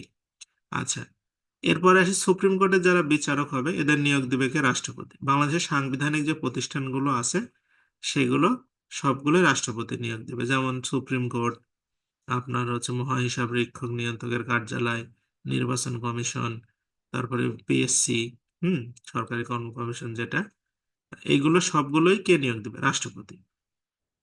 ঠিক আছে? তো বাংলাদেশের এই মানে সরকারি কর্ম কমিশন মানে পিএসসি, এদের 137 নং অনুচ্ছেদ অনুসারে গঠন করা হয়েছে। আমাদের সংবিধান সংশোধন হয়েছে এ পর্যন্ত 17 বার। আর সংবিধানে মোট প্যারা আছে কয়টা? 153টা অনুচ্ছেদ আছে, 11টা ভাগ আছে, 7টা তফসিল আছে। ঠিক আছে? আচ্ছা, এই স- এখানে শপথ বাক্যটা ভালো করে দেখতে হবে আপনার, যে আহ, মানে আমাদের প্রধানমন্ত্রী বা প্রধান উপদেষ্টাকে কে শপথ পড়াবে? রাষ্ট্রপতি। ঠিক আছে? আর রাষ্ট্রপতিকে কে শপথ পড়াবে? স্পিকার। ঠিক আছে? মন্ত্রী পরিষদকেও কে শপথ পড়াবে? রাষ্ট্রপতি। প্রধান বিচারপতিকে কে শপথ পড়াবে? রাষ্ট্রপতি। ঠিক আছে? আচ্ছা, কার কার শপথ পড়া লাগে? এই যে এখানে আপনার ঝ পর্যন্ত শপথ পড়া আছে, দেখেন: রাষ্ট্রপতি, প্রধানমন্ত্রী, স্পিকার, ডেপুটি স্পিকার, সংসদ সদস্য, প্রধান বিচারপতি, নির্বাচন কমিশনার, মহাহিসাব নিরীক্ষক নিয়ন্ত্রক, সরকারি কর্মকমিশনের সভাপতি, সদস্য, এদেরকে শপথ বাক্য পাঠ করতে হবে। আমাদের সংবিধানের ভাষা কয়টা? 2টা। সংবিধান যদি কেউ সংশোধন করতে চায়, তাহলে কিভাবে সংশোধন করতে হবে? সংশোধন করতে হবে হচ্ছে 2/3 ভোটে। মানে নির্বাচিত সংসদ সদস্য বা সংসদে যে 350 জন লোক আছে, তাদের ভিতরে 2/3 ভোটে পাশ হতে হবে বিল, তাহলে সংবিধান কি করা যাবে? সংশোধন করা যাবে। বাংলাদেশের নির্বাচন কমিশনে ম্যাক্সিমাম 5 জন কমিশনার থাকবে, একজন প্রধান নির্বাচন কমিশনার সহ। নির্বাচন কমিশনের মেয়াদ হবে 5 বছর। বাংলাদেশের যে সংবিধান আছে, এটার রক্ষককে সুপ্রিম কোর্ট। এখন তো সুপ্রিম কোর্ট ঘুমায় আছে। হ্যাঁ, আজকে সংবিধানে এই হতে যাচ্ছে, সুপ্রিম কোর্ট ঘুমায় থাকে। আমাদের সংবিধানে বলা ছিল যে যদি কোনো কারণে সংবিধান কোনো লঙ্ঘন হয়, তাহলে সুপ্রিম কোর্ট সেটা দায় দায়িত্ব নেবে। যাই হোক, সুপ্রিম কোর্ট এটা করতে পারেনি। আচ্ছা, তারপরে আপনার জাতীয় সংসদের মানে এই ইংরেজি নাম হচ্ছে হাউস অব দ্য নেশন, আমাদের এক কক্ষ বিশিষ্ট। এখন আছে, এটা দ্বিকক্ষ বিশিষ্ট করার কথা উল্লেখ করা হচ্ছে, এখন পর্যন্ত এখনো হয়নি। আপনারা যারা ভবিষ্যতে সরকারি চাকরি করবেন, আর যারা হচ্ছে বর্তমানে নাগরিক, এখন তো আপনারা নাগরিক, ন্যায়পাল, ন্যায়পালটা হচ্ছে অম্বাডসম্যান। অম্বাডসম্যানটা হচ্ছে রাষ্ট্রের আপনার এটা এক ধরনের বলতে পারেন যে অডিটর। হ্যাঁ, রাষ্ট্রের ধরেন সর্বোচ্চ ক্ষমতাধর ব্যক্তি থেকে সর্বনিম্ন যে কোনো ব্যক্তির অফিস আদালতের ভিজিট করা এবং সেগুলোকে অডিট করা, ইনভেস্টিগেশন করার দায়, যার ক্ষমতা থাকবে তার নাম হচ্ছে ন্যায়পাল। প্রধানমন্ত্রীর ফাইলও চেক করার ক্ষমতা থাকে ন্যায়পালের। তো এইটা আমাদের সংবিধানের 77 ধারায় বলা আছে যে ন্যায়পাল একটা পোস্ট তৈরি করতে হবে এবং নিয়োগ দিতে হবে, যাতে জবাবদিহিতা এবং স্বচ্ছতা নিশ্চিত করা যায়। কিন্তু আমাদের দেশে এটা হয়নি। হ্যাঁ, এরকম একজন পদ সৃষ্টি করা সম্ভব হয়নি। ভারতে হয়েছে, ভারতে কিন্তু প্রত্যেকটা রাজ্যে ন্যায়পাল আছে, সেন্ট্রালি ন্যায়পাল আছে। ওদের দুর্নীতি যে করে প্রত্যেকেরই কিন্তু সেইভাবে হিসাব ধরা হয়। সহজে কেউ ছাড় পায় না। হুম, পৃথিবীর বিভিন্ন দেশে আছে, আমাদের দেশে নাই। এটা নিয়োগ এখনো দেয়নি, কেন দেয়নি জানি না। এবার সংবিধান সংস্কার কমিশন কিন্তু এই কথা কেউ বলেনি যে ন্যায়পাল নিয়োগ দিতে হবে, এটা আর বলেনি। এটা করলেই কিন্তু অনেকটা সমস্যার সমাধান হয়ে যায়। হ্যাঁ, যে সেরকম ক্ষমতা ধরে একজনকে বসাতে হবে, যে প্রধানমন্ত্রীকেও তার দুর্নীতির জন্য তাকে অ্যাকিউজ করার ক্ষমতা পাবে। হুম, তো যাই হোক, আমাদের দেশে এগুলো কখনোই হবে না। কারণ আমরা যখন একজন হিউম্যান বিং ভালো না হয় ওই দেশের রাজা কখনো ভালো হয় না, ঠিক আছে? রাজা হয় প্রজার বলে। হুম। যাই হোক, আপনারা তো এখন আছেন কি নাগরিক, আর ভবিষ্যতে হবেন কি সরকারি কর্মচারী। তা আপনাদের এখনকার দায়িত্ব আছে কিছু, আর হচ্ছে যখন চাকরি পাবেন তখন কিছু দায়িত্ব আছে। যখন নাগরিক হিসাবে আপনার দায়িত্ব কয়টা? নাগরিক হিসাবে দায়িত্ব হচ্ছে 4টা। আহ, এই এত দায়িত্ব আপনার দেশের প্রতি পালন করা লাগবে না, ফেসবুকে কমেন্ট টমেন্ট এগুলো আপনার দায়িত্ব না। আপনার মোট দায়িত্ব 4টা। তার মধ্যে 1 নম্বর দায়িত্ব হচ্ছে আইন মেনে চলা। হ্যাঁ, দেশে যে প্রচলিত আইন আছে সেগুলো আপনাকে মানতে হবে, বুঝতে পারছেন? 2 নম্বর হচ্ছে কি আহ শৃঙ্খলা রক্ষা করা। শৃঙ্খলা রক্ষা করা মানে কি, আপনার যে কোনো জায়গায় যা ভাঙচুর, এই সেই আগুন ধরানো, মারামারি ফাটাফাটি, 7 কলেজ 8 কলেজ কি হলো, ঢাকা ভার্সিটি, এগুলা না। এগুলা এগুলা কোনো নাগরিকের দায়িত্বের মধ্যে পড়ে না, কর্তব্যের মধ্যে পড়ে না। তাহলে 2টা গেল। আরেকটা হচ্ছে নাগরিক দায়িত্ব পালন করা। নাগরিক দায়িত্ব কি? আপনার নাগরিক দায়িত্ব কি বলেন তো? নাগরিক দায়িত্ব হচ্ছে আপনাকে, আপনার উপর সরকার যদি কোনো ট্যাক্স ধরে সেটা আপনাকে দিতে হবে, ঠিক আছে?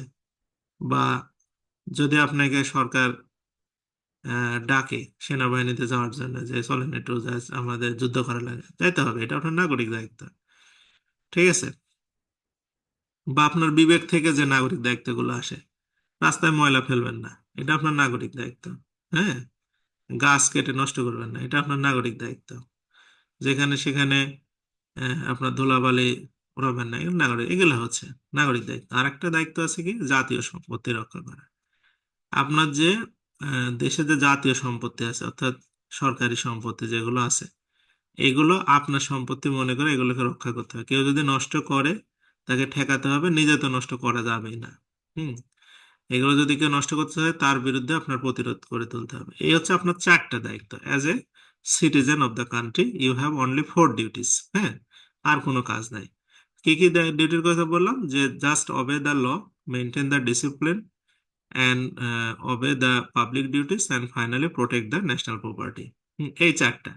এছাড়া আপনার আর কোনো দায়িত্ব নাই, বুঝতে পারছেন? আর যখন আপনি সরকারি চাকরিজীবী হবেন তখন দায়িত্ব আরো কমে যাবে। দায়িত্ব হবে তখন খালি একটা, মানে 3টা কমে যাবে। সে দায়িত্বটা কি? এখানে বলা আছে আমাদের সংবিধানের 21 সেকেন্ড অনুচ্ছেদে বলা আছে, সকল সময় জনগণের সেবা করার চেষ্টা করা প্রজাতন্ত্রের কর্মে নিযুক্ত সকল ব্যক্তির কর্তব্য। তাহলে আপনার একটা দায়িত্ব, শুধু আপনি সব জনগণের সেবা করতে হবে। কখন সেটা করবেন? সকল সময়। সকল সময় মানে কি? আপনার যদি রাত 2টার সময় যদি ডাকে, আপনার যাইতে হবে। হ্যাঁ, দেন আমি ঘুমাইছি এখন যাইতে পারবো না, সকল সময়। হ্যাঁ, মানে আপনার এনি টাইম, যখন আপনি সরকারি চাকরি পাবেন তখন এটা আপনার কর্তব্য। যখন যদি আপনি এই কর্তব্য পালন না করেন, কর্তব্য যে পালন করে না, যার প্রতি দায়িত্ব, সে হচ্ছে পৃথিবীর সর্বোচ্চ পাপী মানুষ। তাহলে আপনি যখন যে ধর্মে বিশ্বাস করেন যখন মারা যাবেন তখন আপনার এই জন্য কঠোর শাস্তি হবে। কারণ কি, আপনার কর্তব্য আপনি পালন করেননি। তাহলে আপনার কি করতে হবে? চাকরি পেলে জনগণের সেবা করতে হবে। আমরা সেই কাজ করারই চেষ্টা করতেছি। হ্যাঁ, বেতন যে কয় টাকায় দিক বা না দিক, গালাগালি করো, মানুষ কত কথা কয়। হ্যাঁ, যে কলেজে চাকরি করে, কোনো কাম নাই কাজ নাই, এই করে না সেই করে না, কত খারাপ কথা মানুষ বলতে পারে, মানুষ বলবে। কিন্তু আপনি যখন সরকারি চাকরি করবেন, আপনার মূল দায়িত্ব হচ্ছে দেশের সেবা করা। দেশের মানুষ, একটা গরিব মানুষের ছেলে আপনার কাছে আসবে, তাকে সর্বোচ্চ সেবা দেওয়া। হুম। তাকে বোঝানো, তাকে ভবিষ্যৎ দেখানো, এগুলো হচ্ছে দায়িত্ব। আপনি যে চাকরি করেন, আপনি যখন পুলিশের চাকরি যদি কেউ করেন, আপনার জীবন চলে গেল, আপনাকে দেশের সেবাই করতে হবে। এই যে 3,000 পুলিশ সদস্যের জীবন চলে গেছে, কি জন্য? দেশের সেবা করার জন্য, তাই না? তো মানুষ, আপনি যখন সরকারি চাকরি করবেন, এই দেশকে আপনার ভালোবাসতে হবে, দেশের মানুষকে ভালোবাসতে হবে। মানুষ আপনাকে খারাপ কথা বলতেই পারে, মানুষ আপনার সঙ্গে, যে প্রাইমারি শিক্ষকদের নিয়ে অনেকে অনেক কথা বলতেছে, এত অবহেলা অবমূল্যায়ন করতেছে, তারপরেও দেখবেন তারা কাল সকালবেলা যাবে স্কুলে, বা গিয়ে সকালবেলা তারা বাচ্চাদের বইটা নিয়ে, যে বাচ্চা সরে সরেও জানে না, মুখে বল ফুটেনি, বাবা মার কথা শুনেনি, তাকে শেখানোর চেষ্টা করে, বাবা এটা সরে এটা সরে, তারা কিন্তু করবে। এই যে মাদ্রাসার স্যারদের কিভাবে পিটানো হলো, তারাও কিন্তু যাবে, তারাও নীতি শিক্ষা দিবে, তারাও বাচ্চাদের সরে সরে শিখাবে, তারাও বাচ্চাদেরকে দেখবেন কাল সকালে গিয়ে বলবে যে বাবা অন্যায় করতে হয় না, দুর্নীতি করতে হয় না, পরকালের ভয় ইহকালের ভয় অনেক কিছুই দেখাবে। এরাই হচ্ছে সরকারি চাকরিজীবী। আপনারা যারা এখানে পড়াশোনা করতে আসছেন, আপনাদের যদি মনের মধ্যে এরকম কোনো চিন্তা ভাবনা থাকে যে সরকারি চাকরি করে বিশাল একটা বাড়ি করব, গাড়ি করব, দুর্নীতি করবো, ঘুষ খাবো, তাহলে এগুলা করতে আসেন না। তাহলে এগুলো না করাই ভালো। হুম। চাকরি পড়াশোনা বাদ দেওয়াই উচিত। যদি মনের মধ্যে সামান্যতম, যেমন আমার এক স্টুডেন্ট ছিল আগে, বলে যে স্যার আমার জীবনের একটাই লক্ষ্য, আমি চাকরি পাবো, পুলিশে চাকরি করব, এটা পিস্তল থাকবে, মানুষের ভয়টাই দেখাবো। বললাম যে এরকম যদি তোমার মন মানসিকতা থাকে তাহলে তোমার আর চাকরি করতে আসার দরকার নেই, কারণ পুলিশের চাকরি মানুষের ভয় দেখানোর জন্য না, মানুষের সেবা করার জন্য, ভালোবাসার জন্য। নিজের জীবনও চলে যাইতে পারে। হুম। তো এইটা হচ্ছে সরকারি চাকরি। তাহলে আপনাদের দায়িত্ব কর্তব্য আমি মনে হয় বুঝাইতে পারছি। যাই হোক, হয়তো বা সংবিধান অনুসারে এটা আমি বললাম, এটা আমার কথা না। হ্যাঁ। আমাদের দেশে সাংবিধানিক পদ আছে, এইগুলো রাষ্ট্রপতি, প্রধানমন্ত্রী থেকে শুরু করে অ্যাটর্নি জেনারেল পর্যন্ত এগুলো সাংবিধানিক পদ। এগুলো রাষ্ট্রপতি কর্তৃক নিয়োগপ্রাপ্ত হয়। হুম। তো আপনারা ভবিষ্যতে যখন চাকরি করবেন আপনাদের কাছ থেকে জাতি এটা প্রত্যাশা করবে যে সব সময় আপনি দেশের সেবা করবেন, দেশকে ভালোবাসবেন। হ্যাঁ, ধরেন দেখবেন যে আপনি যেদিন চাকরি পাবেন সেদিন থেকে আপনি গণমানুষের শত্রু হয়ে যাবেন। সবাই আপনাকে বলবে সরকারি চাকরি করে এত টাকা দেখবেন আপনি 8,500 টাকা বেতন পাইলেও বলবে যে 1 লাখ টাকা বেতন পায়। বা অনেক খারাপ কথা শুনবেন, বা আপনার এরা ঘুষ খাইয়ে গেলে শুনবেন। তো শুনতে শুনতে অনেক কিছু লাগবে। কিন্তু মন খারাপ করা যাবে না। হ্যাঁ। আমাদের দেশে আইন বিভাগে বললাম কারা কারা থাকে, এটা তো বলছি। কোন কোন প্রতিষ্ঠান কি, বাংলাদেশের জাতীয় সংসদের প্রতীক কি, শাপলা ফুল।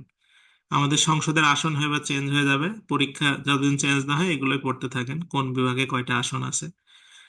জাতীয় সংসদের হচ্ছে নেতাকে প্রধানমন্ত্রী। হুম। আর বিল তো বললাম। হ্যাঁ, এমপিরা বেসরকারি বিল তোলে, আর মন্ত্রীরা সরকারি বিল ওঠায়। আমাদের যে সংসদ ভবন আছে তার আয়তন হচ্ছে 215 একর, মোট 9 তলা।